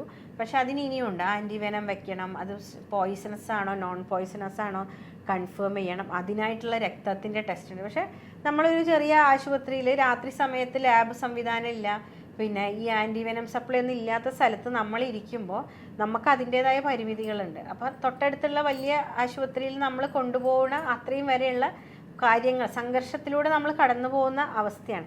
അപ്പോൾ എന്തൊക്കെയാണ് ഒരു ചെറിയ ആശുപത്രിക്ക് ഇങ്ങനെ ഒരു വലിയൊരു പ്രശ്നം വന്നാലുള്ള പരിമിതി, മനസ്സിലായോ? പിന്നെ എന്താണ് ഒരു ആരോഗ്യ പ്രവർത്തകൻ എന്ന രീതിയിൽ നമ്മൾ നടത്തുന്ന വെല്ലുവിളികളാണ് അതൊക്കെ, അല്ലേ?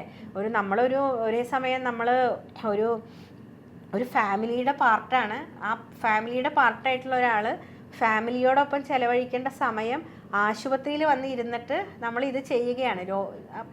അപ്പം അങ്ങനെയുള്ളൊരവസ്ഥയിൽ നമുക്ക് തെറ്റുകൾ പറ്റാം, ശരി പറ്റാം, പക്ഷേ അതിൽ ഇന്ന കാരണങ്ങൾ ഉണ്ടാവാം. അതൊക്കെ നമ്മൾ ആ സമയത്ത് നമ്മളൊരു വായനക്കാരൻ അതിലൂടെ കടന്നു പോകുന്ന ഒരാൾക്ക് കുറച്ചുകൂടി എനിക്ക് തോന്നുന്നു ആ വായിച്ച് കഴിയുമ്പോൾ അയാൾ വായിക്കുന്നതിന് മുമ്പുള്ളതിനേക്കാൾ കുറച്ചുകൂടി ഒരു പക്വതയിലെത്തണം എന്ന രീതിയാണ്. അപ്പോൾ എന്നിട്ട് കുട്ടീനെ നോക്കുമ്പോൾ ഇതുണ്ട്, നീലച്ച് വന്നു കുട്ടിയുടെ. അപ്പോൾ അടുത്തുള്ള ആശുപത്രിയിലേക്ക് പോകുമ്പോൾ ഞാൻ തന്നെ കുട്ടീനെയും ഈ അമ്മേനെയും എടുത്തിട്ട് അടുത്തുള്ള ആശുപത്രിയിലേക്ക് പോവാണ്. അപ്പോൾ ആ പോകുന്ന അവസ്ഥയിൽ ഈ കുട്ടിയുടെ സ്വന്തം അമ്മയ്ക്ക് അറിയുക പോലുമില്ല കുട്ടിയെ പാമ്പ് കടിച്ചോ. കാരണം നമ്മളൊരു ഉത്തരം പറയണം. ഈ പ്രായമായ സ്ത്രീ അവരുടെ ഈ വാർദ്ധക്യത്തിൽ ഇത്രയും വലിയൊരു ഉത്തരവാദിത്തം ഏറ്റെടുക്കുന്നതിനോടൊപ്പം അവരെ വേറൊരാൾ കുറ്റപ്പെടുത്താൻ പാടില്ല. അപ്പം എല്ലാം വെച്ചിട്ടാണ്. പിന്നെ ആ അമ്മ എനിക്ക് തോന്നുന്നത് ഡോക്ടർ എന്നതിനേക്കാൾ ഉപരി പൂർണ്ണ സ്വാതന്ത്ര്യം തരികയാണ്. നിങ്ങൾക്ക് വേണ്ട എല്ലാ രീതിയിലും. നമ്മളവിടെ എത്തിക്കഴിഞ്ഞാൽ അഡ്മിറ്റ് ചെയ്ത് കഴിയുമ്പോൾ ആരാ ബൈസ്റ്റാൻഡർ? അപ്പം എൻ്റെ അന്നത്തെ പ്രായത്തിൽ ആ കുട്ടീനെയും കൊണ്ട് ചെല്ലുമ്പോൾ പെട്ടെന്ന് അമ്മയും കുട്ടിയാണെന്ന് തോന്നും. പിന്നെ നമ്മളുടെ ഇടപെടലും ഇതൊക്കെ കാണുമ്പോൾ ആളുകൾക്ക് തോന്നും അമ്മയും കുട്ടിയാണ്. അപ്പം നമ്മൾ പറയാണ് അമ്മയാന്ന് തന്നെ എഴുതിക്കോളൂ. അപ്പം 3 ദിവസം ഒരു അമ്മയെ പോലെ കുട്ടിയുടെ കൂടെ നിന്ന് അഡ്മിറ്റായ കുട്ടിയുടെ ICUലൊക്കെ ബൈസ്റ്റാൻഡറായി നിന്ന് ഒക്കെ നമ്മൾ അവിടുന്ന് തിരിച്ചു വരുമ്പോൾ നമുക്ക് ആസ് എന്താ പറയുക ഡോക്ടർ നമ്മളത് ചികിത്സിച്ചു, നമ്മൾ ആ സാഹചര്യത്തിനെ കൈകാര്യം ചെയ്തു എന്നതിലുപരി നമ്മളുടെ ഉള്ളിൽ അതായത് ഡോക്ടർ രോഗി ബന്ധം ഭയങ്കര വഷളാവുന്ന ഒരു കാലത്ത് ഒരു രോഗിയുടെ ബൈസ്റ്റാൻഡർ നമുക്ക് പൂർണ്ണ സ്വാതന്ത്ര്യം നമ്മളെ. അപ്പോൾ ആ ഒരു സന്തോഷം കൂടിയുണ്ട്. പക്ഷെ കഥ വായിച്ച് കഴിയുന്ന ഒരാൾക്ക് എന്താണ് ഈ ചികിത്സത്തെ കാര്യങ്ങൾ എന്താ, ഇനിയിപ്പോൾ അതൊരു അതോറിറ്റേറ്റീവ് ലെവലിലുള്ള ഒരാൾ വായിക്കുമ്പോൾ അവർക്കും കൂടി തോന്നാം അയ്യോ ഉൾഗ്രാമങ്ങളിൽ ഇത്രയും പ്രശ്നങ്ങളൊക്കെ ഉണ്ടല്ലോ. അങ്ങനെ എല്ലാ തലത്തിനും കൂടി ഉള്ള ആളുകൾ വായിച്ചിട്ട് അതിനെക്കുറിച്ച് ചിന്തിക്കാൻ വേണ്ടിയിട്ടും കൂടിയുള്ള രീതിയിലാണ് നമ്മൾ എഴുതുന്നത്. പക്ഷേ at the end of every stories നമ്മൾക്ക് എന്താ ഫീൽ ചെയ്യുക വെച്ചാൽ നമ്മളൊരു മനുഷ്യനാണെന്ന രീതിയിൽ നമ്മൾ ഈ ഭൂമിയിൽ എന്തൊക്കെ റോളുകൾ ചെയ്യുന്നു എന്നതിൽ നമ്മൾ എത്ര സംതൃപ്തി എടുക്കുന്നു എന്നുള്ളതാണ് അതിൻ്റെ ഉൾക്കാമ്പ്. അപ്പം നമ്മളുടെ അനുഭവങ്ങളിലൂടെ ഒരുപാട് പേർക്ക് ഒരുപാട് കാര്യങ്ങൾ അറിവ് പകർന്നു കൊടുക്കാൻ ഉതകുന്ന രീതിയിലാണ് നമ്മുടെ ഓരോ കഥകളും എന്നുള്ളതാണ്. ഇനി നമ്മുടെ അടുത്തൊരു ബുക്കാണ് ഉണ്ണിമോളുടെ കൊറോണ കാലം. അത് ശരിക്കും കൊറോണ ടൈമിൽ എല്ലാവർക്കും അതൊരു പുതുമയായിരുന്നല്ലോ ആ ഒരു കാലഘട്ടം. അപ്പോൾ കുട്ടികൾക്കായിട്ട് സ്പെഷ്യലായിട്ട് എഴുതിയൊരു ബുക്കായിരുന്നല്ലേ ഉണ്ണിമോളുടെ കൊറോണ കാലം. ഇതെന്താ വെച്ചാൽ ഇത് നമ്മളുടെ തൃശ്ശൂരത്തിൻ്റെ ഒരു എന്താ പറയുക ഇതിലൊരു ഇതാണ്. അതായത് എന്താണെന്ന് വെച്ചാൽ നമ്മൾ മഹാമാരിക്കാലം ആണത്. അതായത് കൊറോണ രോഗം ചൈനയിൽ ഉണ്ടായിട്ട് ആദ്യമായിട്ട് ഇന്ത്യയിലത്തെ രോഗി അഡ്മിറ്റായത് തൃശ്ശൂർ ജില്ലാശുപത്രിയിലാണ്. അപ്പോൾ അതേ സമയത്ത് അവിടെ ജോലി ചെയ്യുന്ന ഡോക്ടറിൽ ഒരാളാണ് ഞാനും. അപ്പോൾ എനിക്ക് ഇപ്പോഴും അന്നത്തെ ആ ദിവസമൊക്കെ നമ്മൾ ഓർമ്മയുണ്ട്. കൊറോണ വന്നു, അത് കഴിഞ്ഞ് നമ്മൾ ഏത് രോഗം വന്നാലും നമ്മൾ ആശുപത്രിയിൽ ഇരിക്കുന്നു, അതിനെ നേരിടാൻ തയ്യാറാവുന്നു എന്നല്ലാതെ നമ്മളുടെ ഒരു മഹാമാരി കാലത്തിൽ കൂടി നമ്മൾ കടന്നു പോകാത്തത് കാരണം അതേ ലാഘവത്തോടു കൂടി നമ്മളിങ്ങനെ ഇരിക്കുമ്പോൾ എനിക്കിപ്പോഴും ഓർമ്മയുണ്ട്. ഒരു ഉച്ചയൊക്കെ ആയ സമയത്ത് ഫുൾ നമ്മളിങ്ങനെ നോക്കുമ്പോൾ അവിടെ ജില്ലാശുപത്രി കണ്ടിട്ടുണ്ടാവുമല്ലോ, എപ്പോഴും ആൾക്കാരും തിരക്കും കാര്യങ്ങളൊക്കെ ഉള്ള അവിടെ ഫുൾ ശൂന്യതയാണ്. പിന്നെ നമ്മൾ റോഡിലേക്ക് നോക്കുമ്പോൾ നമ്മുടെ റൗണ്ടൊക്കെ ഫുൾ ശൂന്യമായി, കടകളൊക്കെ അടഞ്ഞ് അങ്ങനെയൊക്കെ നമുക്ക് അതായത് അത്രയും ആൾത്തിരക്കിനിടയിൽ പെട്ടെന്ന് നമ്മൾ ശൂന്യത. അപ്പോൾ അതിന് പിന്നെ നമ്മൾ അറിയുന്നത് ആ രോഗീനെ ഇവിടെ അഡ്മിറ്റ് ചെയ്യാൻ കൊണ്ടുവരുന്നു എന്നൊക്കെയാണ്. അപ്പോഴാണ് ശരിക്കും പറഞ്ഞാൽ ഈ ഒരു രോഗത്തിൻ്റെ കാര്യങ്ങളും അതിനെക്കുറിച്ചൊക്കെ കൂടുതൽ നമ്മൾ ചർച്ച ചെയ്യുന്നത്. അപ്പം നമ്മൾ അതിനെക്കുറിച്ച് ചർച്ച ചെയ്ത് അതിനെക്കുറിച്ച് കാര്യങ്ങളൊക്കെ വായിച്ച് വന്നു. പിന്നെ അതേ സമയത്ത് വളരെ ലൈവായിട്ട് നിൽക്കുന്ന ഒരുപാട് ഡോക്ടേഴ്സ് ഉണ്ട്. അപ്പോൾ നമ്മൾ ഉദ്ദേശിക്കുന്ന പോലെ എല്ലാ ഡോക്ടർമാരും വളരെ അക്കാഡമിക്കലി മാത്രം വളരെതായിട്ടുള്ളല്ല, അവരൊക്കെ ഹ്യൂമൻ ബീയിങ്സ് ആണ്.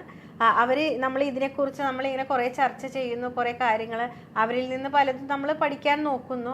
അതിൽ മാത്രമായിട്ട് സ്പെഷ്യലായിട്ട് ജോലി ചെയ്യുന്നവരുണ്ട്. അപ്പം നമ്മൾ ആദ്യമായിട്ട് ഇങ്ങനെ വന്ന രോഗിയാണ്. അപ്പോൾ ഇതിൻ്റെ കൂടുതൽ കാര്യങ്ങൾ നമ്മളിതുപോലെ ഓൺലൈനായിട്ട് വെബിനാഴ്സ് ഉണ്ട്, നമുക്ക് അപ്പം അപ്ഡേറ്റ്സ് ഉണ്ട്, ഗവൺമെൻറ് നമുക്ക് തരുന്ന കാര്യങ്ങളുണ്ട്, എല്ലാം ഉണ്ട്. പണ്ടത്തെ അതായത് മഹാമാരിക്കാലമായതുകൊണ്ട് നമുക്ക് നേരിട്ട് പോയിട്ട് മീറ്റിംഗ് കൂടാനൊന്നുമല്ല, നമ്മളിങ്ങനെ എല്ലാ സമയവും ഇത് മാത്രമാണ്. നമ്മൾ മൊബൈൽ തുറന്നാൽ നമ്മൾ ആരോടും സംസാരിക്കുമ്പോൾ ഇത് മാത്രം. നമ്മൾ അവിടെ വരുമ്പോഴും നമ്മൾ ഈ കൊറോണയുടെ അതായത് പേഴ്സണൽ പ്രൊട്ടക്റ്റീവ് എക്വിപ്മെൻറ്റ്സ് ഒക്കെ ഇട്ട് നമ്മൾ ജോലി ചെയ്യുന്നു. നമ്മളെ സാഹചര്യം കംപ്ലീറ്റ് മാറി. അപ്പോൾ അന്നത്തെ കാലത്ത് എനിക്ക് തോന്നുന്നു കുറേ, അതായത് ഇങ്ങനെ ഒരു ചർച്ച, അതായത് മഹാമാരിക്കാലത്താണ് എനിക്ക് തോന്നുന്നത് എഴുത്തുകാർക്കും അതൊരു എഴുത്തിൻ്റെ ഒരുപാട് വിശ്വസാഹിത്യമായിട്ടുള്ള കാര്യങ്ങളൊക്കെ മഹാമാരിക്കാലത്ത് എഴുതപ്പെട്ടിട്ടുണ്ട്. പ്ലേഗ്, പിന്നെ എന്താ കോളറക്കാലത്തെ പ്രണയം, അതൊക്കെ അങ്ങനത്തെ ഒരുപാട് പുസ്തകങ്ങൾ എഴുതി. അപ്പോൾ ആ സമയത്ത് ഞാൻ അതിനെക്കുറിച്ചും കുറേ വായിച്ചു. അപ്പോൾ സത്യം പറഞ്ഞാൽ നമ്മൾ അവിടെ വരുന്ന ആദ്യത്തെ രോഗി, അതിൻ്റെ ട്രീറ്റ്മെൻറ്റ്, ആ സമയത്ത് നമ്മളെന്ന് പറഞ്ഞാൽ എൻ്റെ മകൾക്ക് അന്ന് 2 വയസ്സേ ഉള്ളൂ. അപ്പോൾ നമ്മൾ ആസ് എ മദർ നമുക്ക് വീട്ടിൽ ചെല്ലുമ്പോഴുള്ള ഇത് നമ്മൾ ഇങ്ങനത്തെ രോഗം ഇതാണ്. പിന്നെ നമുക്ക് മണിക്കൂർ കണക്കിന് നമ്മളെ വീടിൽ നിന്ന് വിട്ടു നിൽക്കേണ്ട അവസ്ഥയാണ്. പിന്നെ നമ്മളെ സഹായിക്കാൻ വേറൊരാൾക്ക് വരാൻ പറ്റില്ല. അപ്പോൾ എല്ലാം കൂടി വെച്ച് നോക്കുമ്പോൾ നമ്മളും അങ്ങനത്തെ ഒരു സാഹചര്യത്തിൽപ്പെട്ട് മറിയുന്ന ഒരവസ്ഥ. അപ്പോൾ എനിക്ക് ഉറപ്പുണ്ടായിരുന്നു ഇതെൻ്റെ ഏതെങ്കിലും ഒരു കഥയിൽ ഇതൊരു കഥയായിട്ട് വരുന്ന എനിക്ക് ഓർമ്മ. എനിക്ക് അതേ സമയത്താണ് എന്നെ തൃശ്ശൂരിലെ കറൻ ബുക്സിൻ്റെ അവർ അപ്രോച്ച് ചെയ്തത്. ഇങ്ങനെ എഴുതുന്നതായിട്ട് അറിയാം. അപ്പോൾ കുട്ടികൾക്ക്, അതായത് 6ാം ക്ലാസ് തൊട്ടിട്ടുള്ള കുട്ടികൾക്ക് കൊറോണയെ കുറിച്ച് കുറച്ച് കാര്യങ്ങൾ നല്ല, അതായത് സാഹിത്യം എന്നതിലുപരി കുറച്ചുകൂടെ നോളജ് കൊടുക്കുന്ന ഒരു പുസ്തകം എഴുതാൻ പറ്റുമോ എന്ന് ചോദിച്ചത്. അപ്പോൾ എനിക്കിത് ഓൾറെഡി എൻ്റെ മനസ്സിലുണ്ട്, നമ്മളിത് കടന്നുപോയ കാര്യങ്ങളും അവസ്ഥകളും എല്ലാതും. അപ്പോൾ എനിക്ക് തോന്നി വെറുതെ ഒരു പുസ്തകം എഴുതി കഴിഞ്ഞാൽ ഒരു ടെക്സ്റ്റ് ബുക്ക് വായിക്കാൻ നമുക്കൊക്കെ എത്രണ്ട് ഒരു ഇതുണ്ടാവും, അതിനേക്കാൾ നല്ലതായിട്ട് ഒരു നോവലായിട്ട്. അതൊരു ഉണ്ണിമോൾ എന്ന് പറഞ്ഞ ഒരു കുട്ടി, ആ കുട്ടിയുടെ വീട്ടിലൊരു കൊറോണ വന്നപ്പോൾ കടന്നുപോയ ആ ഒരു വർഷത്തിൻ്റെ കഥയാണ്. അതായത് ഒരുപാട് ആളുകൾക്ക് നമ്മൾക്ക് കുറേ, അതായത് നമ്മളുടെ തന്നെ ബന്ധങ്ങളുടെ നഷ്ടമാണ് സംഭവിച്ചത്. അപ്പോൾ അങ്ങനെയുള്ള ഒരു അവസ്ഥയിൽ കൂടെ കടന്നുപോയത് ഞാനൊരു ബാല നോവലായിട്ട് എഴുതിയിട്ട് അവർക്ക് തിരിച്ചു കൊടുത്തു. അപ്പം ഇത് ഈ കാലഘട്ടത്തിലൂടെ കടന്നു പോയിരിക്കേണ്ട അതേസമയം പാരലായിട്ട് ഞാൻ ഇത് എഴുതിയത്. അത് ഈ പുസ്തകം എനിക്ക് വളരെ ഇഷ്ടമാണ്. കാരണം എന്താണെന്ന് വെച്ചാൽ എല്ലാവരും റെഡിയാണ്, കഥാപാത്രങ്ങൾ റെഡിയാണ്, സാഹചര്യങ്ങൾ റെഡിയാണ്, നമുക്ക് ചുറ്റും ഒരുപാട് വായനക്കാർ റെഡിയാണ്. എല്ലാം റെഡിയായിരിക്കുമ്പോൾ ഒരു പുസ്തകം എഴുതിത്തരുമെന്ന് വെച്ചാൽ ഞാൻ ഈ പുസ്തകം 4 ദിവസം കൊണ്ടായിരുന്നു എഴുതിയത്. 4 ദിവസം കൊണ്ട് ഇരുന്ന് എഴുതി. ഓക്കെ. അപ്പം അങ്ങനെ കുട്ടികൾക്ക് ഈസിലി കാര്യങ്ങൾ മനസ്സിലാക്കി കൊടുക്കുന്ന രീതിയിലുള്ള ഒരു പുസ്തകമാണ്. കഥാപാത്രം ഒരു കൊച്ചുകുട്ടിയാണ് അല്ലേ, ഉണ്ണിമോള്. അപ്പോൾ ഇത് ഡോക്ടറുടെ മോള് ആണോ ഇതിലെ മെയിൻ ക്യാരക്ടർ ചെയ്തിട്ടുണ്ടാവുക? അല്ല, അന്നത്തെ ഇതിൽ എന്താ വെച്ചാൽ അമ്മയും മോളും മാത്രമാണ് ജീവിതം. കാരണം എന്താ വെച്ചാൽ എനിക്ക് സർക്കാർ ഉദ്യോഗസ്ഥൻ കിട്ടിയിട്ട് പിന്നെ എനിക്ക് ജോലിയിൽ റീജോയിൻ ചെയ്യേണ്ടി വന്നു. കാരണം ഞാൻ മെറ്റേണിറ്റി ലീവൊക്കെ നേരത്തെ എടുത്തുകൊണ്ട് എൻ്റെ മോൾക്ക് 2 മാസം ആയപ്പോൾ എനിക്ക് ജോലിയിൽ ജോയിൻ ചെയ്യാം. അപ്പോൾ ഏറ്റവും കൂടുതൽ സമയം, നമുക്ക് ഏറ്റവും വിഷമമുള്ള സമയം എന്ന് പറഞ്ഞു കഴിഞ്ഞാൽ ഈ കുട്ടീനെ വിട്ടു നിൽക്കുന്ന ഒരു സാഹചര്യമാണ്. അപ്പോൾ എന്താ വെച്ചാൽ ഈ ഒരു എന്താ പറയുക, സെപ്പറേഷൻ ആൻസൈറ്റി എന്നൊക്കെ പറയുന്ന അതിലൂടെ കടന്നു പോകുന്ന സമയമാണ്. അപ്പോൾ എപ്പോഴും മനസ്സിൽ മകൾ മാത്രമാണ്. അപ്പം ഞാൻ എൻ്റെ മകൾ എന്നുള്ള രീതിയിലാണ് അത് ഇതാക്കി. ഇപ്പോഴും എൻ്റെ മകൾ സ്കൂളിലൊക്കെ പോയി കഴിഞ്ഞാൽ അവൾ ആദ്യം ചേർന്ന സ്കൂളിൽ, രണ്ടാമത്തെ ചേർന്ന സ്കൂളിലാണെങ്കിലും ഈ പുസ്തകം കൊണ്ടുപോകും.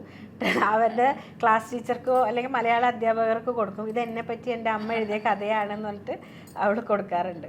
മോളും പ്രൗഡാണ് അമ്മയുടെ എഴുത്തിൽ. ഇനി നമ്മൾ റീസെൻ്റ്ലി ഏറ്റവും ലേറ്റസ്റ്റ് ആയിട്ട് ഇറങ്ങിയിട്ടുള്ള പുസ്തകമാണ് ഹൃദയസ്മിതം. ഈ പുസ്തകത്തിലെ കഥകൾ എടുത്തു നോക്കുകയാണെങ്കിൽ ഓരോന്നും ഡോക്ടറുടെ അനുഭവങ്ങളാണെന്ന് വായിക്കുന്നവർക്ക് തോന്നും. ഇപ്പോൾ ഇതിൽ ആദ്യത്തെ ഒരു സ്റ്റോറി തന്നെ അമ്മ പിറന്നാളാണ്. അതിലിങ്ങനെ പറയുന്നുണ്ട്, സ്ത്രീരോഗ വിദഗ്ധൻ്റെ മുറിവിട്ട് പുറത്തിറങ്ങുമ്പോൾ കാണുന്ന ചില കണ്ണുകളുണ്ട്.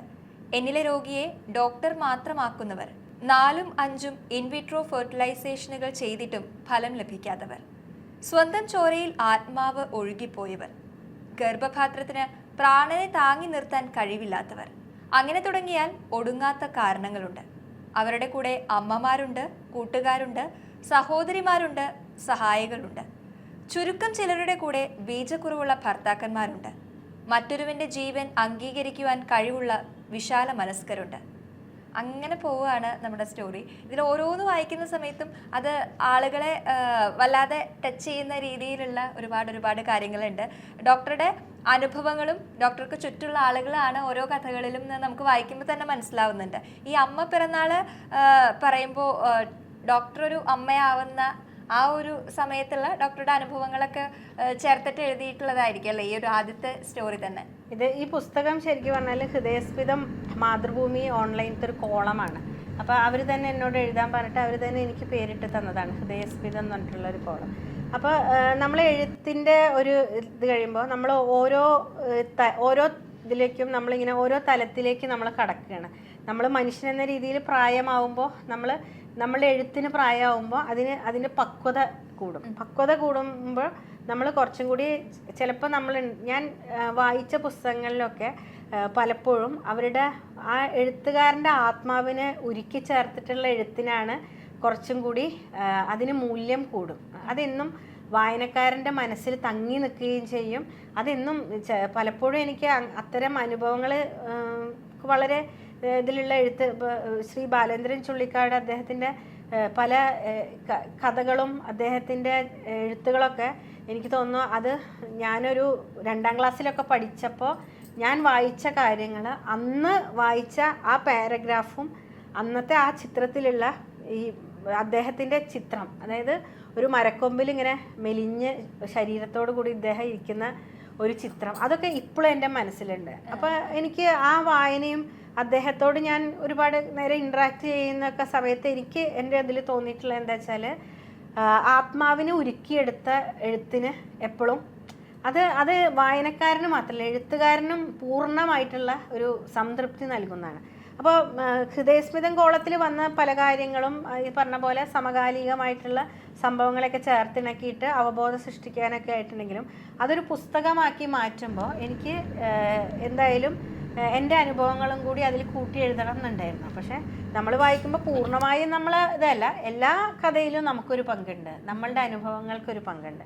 അപ്പോൾ എനിക്ക് തോന്നുന്നു അങ്ങനെ ആത്മാവിനെ ഉരുക്കി ചേർത്ത എഴുത്ത് ഞാൻ വീണ്ടും തുടങ്ങിയത് എനിക്ക് മകളുണ്ടായതിന് ശേഷമാണ്. ഒരു അമ്മയായതിന് ശേഷമാണ് നമ്മൾ കുറച്ചും കൂടി നമ്മളുടെ ലൈഫ് ഒന്നുകൂടി നമ്മൾ മറ്റൊരാൾക്ക് വേണ്ടി കൂടി പൂർണ്ണമായിട്ടും പങ്കുവെക്കുന്ന ഒരു അവസ്ഥയാണ്. അപ്പോൾ ആ സമയത്തത്തെ ആദ്യത്തെ കഥ അതാവണം എന്നുണ്ടായിരുന്നു. അപ്പോൾ എനിക്ക് വിവാഹം കഴിഞ്ഞിട്ട് നമ്മളെല്ലാവരും ഇപ്പോഴത്തെ കാലത്ത് ഇതുപോലെ നമ്മളെല്ലാവരും കരിയർ സെറ്റപ്പ് ആക്കുക അങ്ങനത്തെ ഒരു ഓട്ടപ്പാച്ചിലായിരുന്നു. അപ്പോൾ കുട്ടി ഉണ്ടാവാൻ കുറച്ച് വൈകി. അപ്പോൾ നമ്മൾ സാധാരണ സമൂഹം എല്ലാവരെയും ഹോണ്ട് ചെയ്യുന്നത് പോലെ തന്നെ അങ്ങനെ പല പല ചോദ്യങ്ങൾ ഇതൊക്കെ. അപ്പോൾ ഞാനെപ്പോഴും ഞാനിപ്പോൾ ഒരു ഡോക്ടർ ഗൈനക്കോളജിസ്റ്റിൻ്റെ അടുത്ത് ഇപ്പോൾ എൻ്റെ ആവശ്യത്തിനാണെങ്കിലും ഞാൻ അവിടെ പോവാന്ന് പറഞ്ഞാൽ ഞാൻ ഒറ്റയ്ക്കാണ് പോവാറ്. കാരണം നമ്മൾ ഡോക്ടറാണ്, നമ്മളെ പരിശോധിക്കുന്ന ഡോക്ടർ എന്ന് പറയുന്നത് നമ്മുടെ തന്നെ സഹോദര തുല്യനായിട്ടുള്ള നമ്മുടെ ബന്ധുവായിട്ടുള്ള ഡോക്ടർ തന്നെയാണ്. അപ്പം നമുക്കൊരു അല്ല അപ്പം അവിടെ ചെന്ന് കഴിയുമ്പോഴും നമ്മളുടെ ഏകാന്തതയിൽ ഇരുന്നിട്ട് നമ്മൾ അവിടെ ചുറ്റുമുള്ള നമ്മളെ എല്ലാ മനുഷ്യരെയും നമ്മൾ വീക്ഷിക്കുമ്പോൾ അവിടെ പല ആവശ്യങ്ങൾക്ക് വന്നിരിക്കും. അപ്പോൾ എപ്പോഴും ഒരു എമ്പതി അതാ എപ്പോഴും ആവശ്യമായിട്ടുള്ള ആളുകൾ ആരെന്ന് പറഞ്ഞാൽ ഈ കുട്ടികളുണ്ടാവാൻ വൈകിട്ട് ചികിത്സയിലിരിക്കുന്ന അവിടെ കുറേ സ്ത്രീകളുണ്ടാവും. അപ്പോൾ അവരെക്കുറിച്ചാണ് ഞാൻ എഴുതിയിട്ടുള്ളത്. അപ്പോൾ ആ സ്ത്രീകൾ ഒരുപാട് ചോദ്യങ്ങളുടെ മുൾമുനയിൽ നിൽക്കുന്നത്, അവർക്ക് സ്വയം ഉള്ളിൽ കുറേ പ്രശ്നങ്ങളിലൂടെ കടന്നു പോകുന്നതാണ്. പലപ്പോഴും പലരുടെ കൂടെയും ഭർത്താക്കന്മാർ വരാൻ പോലും സാധ്യതയില്ലാത്തവരാ. എന്നാൽ വിശാല മനസ്കരായിട്ടുള്ള ഭർത്താക്കന്മാരെന്ന് പറഞ്ഞു കഴിഞ്ഞാൽ ഈ ഇൻവിട്രോ ഫെർട്ടിലൈസേഷൻ എന്നൊക്കെ പറയുമ്പോൾ അല്ലെങ്കിൽ സറോഗസി അല്ലെങ്കിൽ അഡോപ്ഷൻ എന്നൊക്കെ പറയുന്നത് മറ്റൊരാളുടെ കുഞ്ഞിനെ നമ്മളുടെ കുഞ്ഞായി അംഗീകരിക്കാൻ അത്രയും വിശാല മനസ്കതയുള്ള ഒരു കപ്പിളിന് മാത്രമാണ് പറ്റുന്നത്. അപ്പോൾ അങ്ങനത്തെ ആളുകൾ, അതായത് ആ ഒരു ഗ്രൂപ്പ് ഓഫ് ആളുകളിൽ തന്നെ എല്ലാ തരത്തിലുള്ള ചിന്താഗതിയും മനസ്ഥിതിയൊക്കെ ഉള്ള ആളുകളെ ഞാനവിടെ കണ്ടു. അപ്പോൾ പിന്നെ ഞാനത് കഥയാക്കി എഴുതിയപ്പോൾ എൻ്റെ ഒരു അനുഭവവും ഇതൊക്കെ കൂടി വെച്ചിട്ട് ഞാനത് കഥയാക്കി. അപ്പോൾ അതിലത്തെ ആദ്യത്തെ കഥ അതാവണമെന്ന് എനിക്ക് വളരെ ഇതുണ്ടായിരുന്നു. നമ്മുടെ ഹൃദയസ്മിതത്തിൽ തന്നെ മറ്റൊരു സ്റ്റോറി തുടങ്ങുന്നത് ഇങ്ങനെയാണ്. നഗരത്തിന്റെ ഹൃദയഭാഗത്ത് അമ്പലവും പള്ളിയും, നടുവിൽ ആതുരാലയം. 3 ഇടങ്ങളിലും സ്വന്തം പ്രാർത്ഥന ഫലിക്കുവാൻ കാത്തിരിക്കുന്നവരാണ്. അരക്ഷിതാവസ്ഥയാണ് ഇരു കൂട്ടരുടെയും മുഖഭാവം. ഇത് നമ്മുടെ തൃശ്ശൂർ നഗരത്തിലെ തന്നെ ഒരു കാഴ്ചയാണല്ലേ. വടക്കുന്നാഥൻ, പുത്തമ്പള്ളി, അതുപോലെ നമ്മുടെ ജനറൽ ഹോസ്പിറ്റൽ, ഈ ഒരു സെനറിയോ ആണ് ഇവിടെ ആ ഒരു സ്റ്റാർട്ടിങ്ങിൽ തന്നെ വരച്ചു കാട്ടിയിട്ടുള്ളത്. ഈ സംഘമിത്ര എന്ന് പറയുന്ന കഥയിൽ നമ്മുടെ തൃശ്ശൂർ നഗരത്തിനെ ബേസ് ചെയ്താണ് പറയുന്നത്. പ്രോസ്റ്റിറ്റ്യൂഷൻ സ്വീകരിച്ചിട്ടുള്ള സ്ത്രീകളെ കുറിച്ചുള്ള ഒരു കഥയാണല്ലേ. അപ്പൊ പലരും പറയാൻ മടിക്കുന്ന അല്ലെങ്കിൽ നോക്കാതെ തന്നെ ഒഴിഞ്ഞു മാറ്റി വെക്കുന്ന ഒരു ഏരിയയാണ്. ഡോക്ടർ അതിനെക്കുറിച്ച് അവരുടെ കാര്യങ്ങൾ കഥയായിട്ട് ആളുകളെ അറിയിക്കുകയാണ്. ഇതാണ് അവരുടെ അവസ്ഥ, ഇങ്ങനെയാണ് അവർ കടന്നു പോകുന്ന ജീവിത രീതി, അതൊക്കെ കാണിച്ചു തരുന്ന, വരച്ചു കാട്ടുന്ന ഒരു സ്റ്റോറിയാണ്. അപ്പോൾ ഡോക്ടർ ഇതിലേക്ക് ഈ ഒരു സംഘമിത്ര എന്ന് പറയുന്ന ഒരു പ്രൊജക്ടിന്റെ ഭാഗമായിട്ട് ഡോക്ടർ വർക്ക് ചെയ്തിട്ടുണ്ട്. അപ്പൊ ഇത്തരം ആളുകളുമായിട്ട് ഡോക്ടർക്ക് ഇന്ററാക്ട് ചെയ്യേണ്ടി വന്നിട്ടുണ്ട്. അപ്പോൾ ആ ഒരു അനുഭവം എങ്ങനെയായിരുന്നു? ഈ കഥ എഴുതാനുള്ള സാഹചര്യം എന്ന് പറഞ്ഞാൽ എനിക്ക് തോന്നുന്നു നമ്മൾ എല്ലാ ദിവസവും ആശുപത്രിയിൽ കയറുന്നതിന് മുമ്പ് പാറമേക്കാവ് അമ്പലത്തിലൊന്ന് തൊഴുതിട്ടാണ് നമ്മൾ കയറാറുള്ളത്. കാരണം എന്താ വെച്ചാൽ അല്ലെങ്കിൽ പിന്നെ നമ്മൾ കാലത്ത് വന്നിട്ട് നമ്മളുടെ OP നോക്കിയിട്ട് അതിനിടയിലൊന്ന് ചായ കുടിക്കണ ബേക്കിൽ പോയിട്ട് ഓടിപ്പോയി നമ്മളൊന്ന് തൊഴുതിട്ട് നമ്മൾ വരും. അത് നമ്മൾ ഇപ്പം ഞാനൊരു വലിയ ഭക്തയോ അങ്ങനത്തെ കാര്യങ്ങളൊന്നും അല്ലെങ്കിൽ കൂടി ജീവിതത്തിൻ്റെ ഒരു പാർട്ടാണത്. അവിടെ നിന്ന് നടന്നു പോവുക, അതായത് നമ്മൾ ആ സ്ഥലം ഉണ്ടല്ലോ, ജില്ലാശുപത്രിയിൽ നിന്ന് പാറമേക്കാവിക്ക് നടക്കുക എന്ന് പറഞ്ഞാൽ നമ്മളുടെ ആ സൈഡിലുണ്ട് മറ്റേ സബ്വേന്റെ സൈഡിൽ കൂടെ ഫുട്പാത്തിൽ ഇപ്പോഴും എനിക്ക് അവിടുത്തെ ഓരോ കാര്യങ്ങളും എനിക്കറിയാം. എനിക്ക് ഇപ്പൊ കുറെ അവിടുത്തെ മറ്റേ തൊഴിലാളികളൊക്കെ മാറ്റിയിട്ടുണ്ട്, ഈ കച്ചവടം നടത്തുന്നവര്. നമ്മൾ ജില്ലാശുപത്രിയിൽ നിന്ന് പുറത്തു വരുമ്പോൾ വലത്ത് 3-4 തട്ടുകടകൾ ഉണ്ടാവും. പിന്നെ അത് കഴിഞ്ഞ് ഇപ്പുറത്തേക്ക് പോകുമ്പോൾ അവിടെ ചെരുപ്പ് കുത്തുന്ന ഒരു ചേട്ടൻ ഉണ്ടാവും. അത് കഴിഞ്ഞ് പിന്നെ ഒരു ഇതാണ് റോഡാണ്, സെന്റ് തോമസ് കോളേജിലേക്ക് പോകുന്ന റോഡ്. അത് കടക്കുമ്പോൾ ഇപ്പുറത്തും ഉണ്ടാവും ചെരുപ്പ് കുത്തുന്ന ആൾ. നമ്മൾ ഓരോ ജീവിതത്തിനും ഞാൻ അവിടെ വീക്ഷിക്കാറുണ്ട്. അവിടെ തട്ടുകടയത്തെ ആളാണെങ്കിലും അവർ ചായ ഉണ്ടാക്കുന്നത് അവിടെ കാണികൾ, പിന്നെ അവിടെ റോട്ടിലുണ്ടാവും കുറച്ച് സാധനങ്ങൾ ഉപ്പിലിട്ടത് വിൽക്കണു, അല്ലെങ്കിൽ കുറച്ച് കുട്ടികളുടെ കളിപ്പാട്ടം വെക്കണം. അപ്പോൾ ഓരോ മനുഷ്യരെയും നമുക്ക് ഫെമിലിയറാണ്.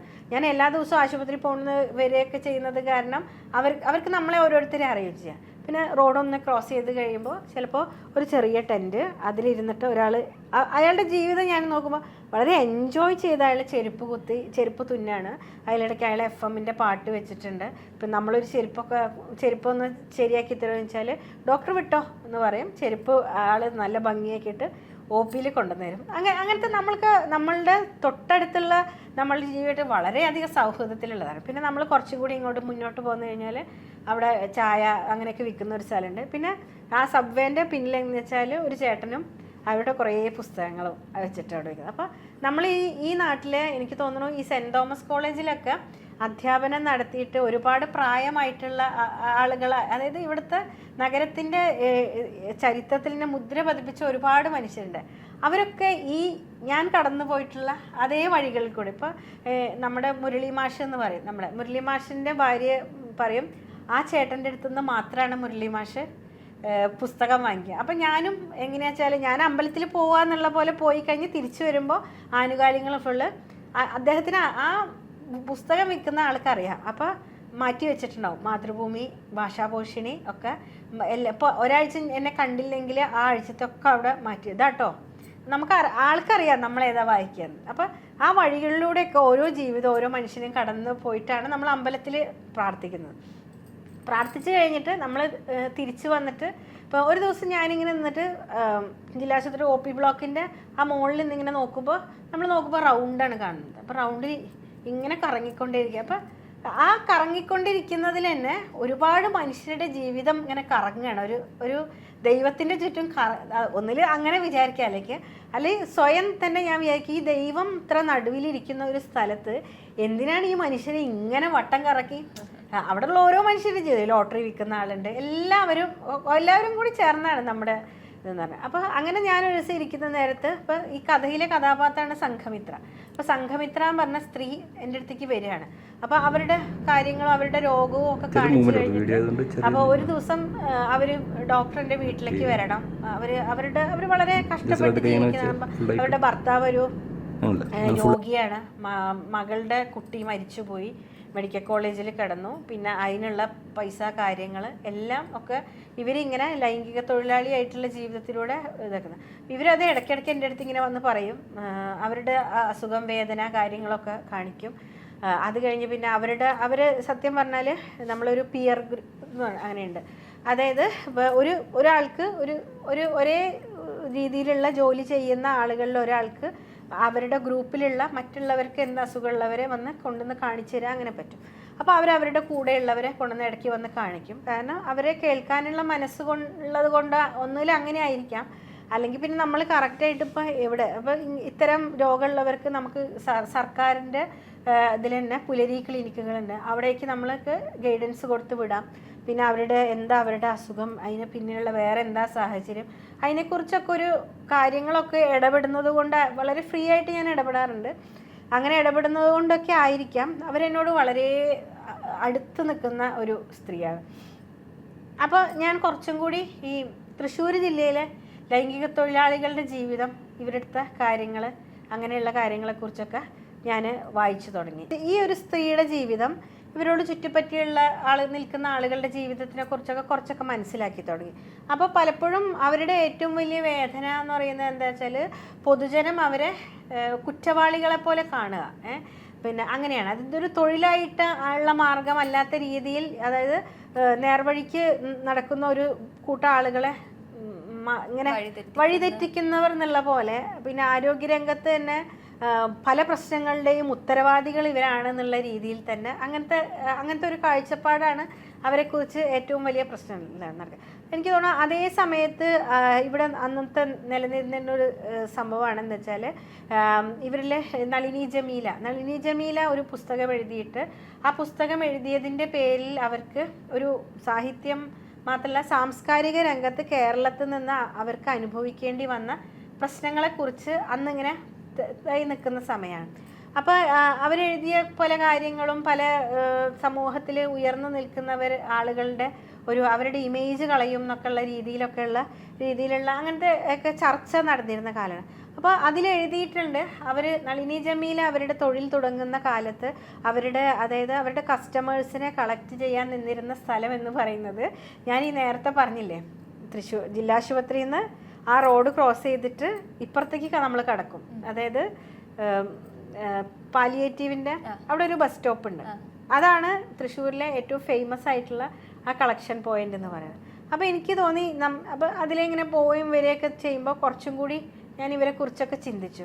പക്ഷേ ഈ സംഘമിത്ര എന്ന് പറഞ്ഞ സ്ത്രീ, അവരെ ഇന്നലെ കൂടി അവരെന്നെ ഫോൺ വിളിച്ചിട്ടുണ്ടായിരുന്നു. അത് ഈ കഥാപാത്രത്തിൻ്റെ പേരാണത്.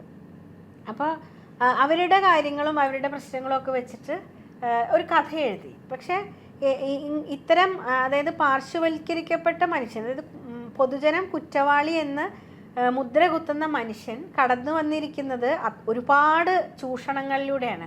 അപ്പോൾ ഒരിക്കലും ഇത്രയും സ്നേഹിക്കുന്ന എൻ്റെ അടുത്ത് പോലും അവർക്ക് പൂർണ്ണമായിട്ടും സത്യത്തിൽ ഉറച്ചു നിൽക്കാൻ പറ്റുന്നില്ല.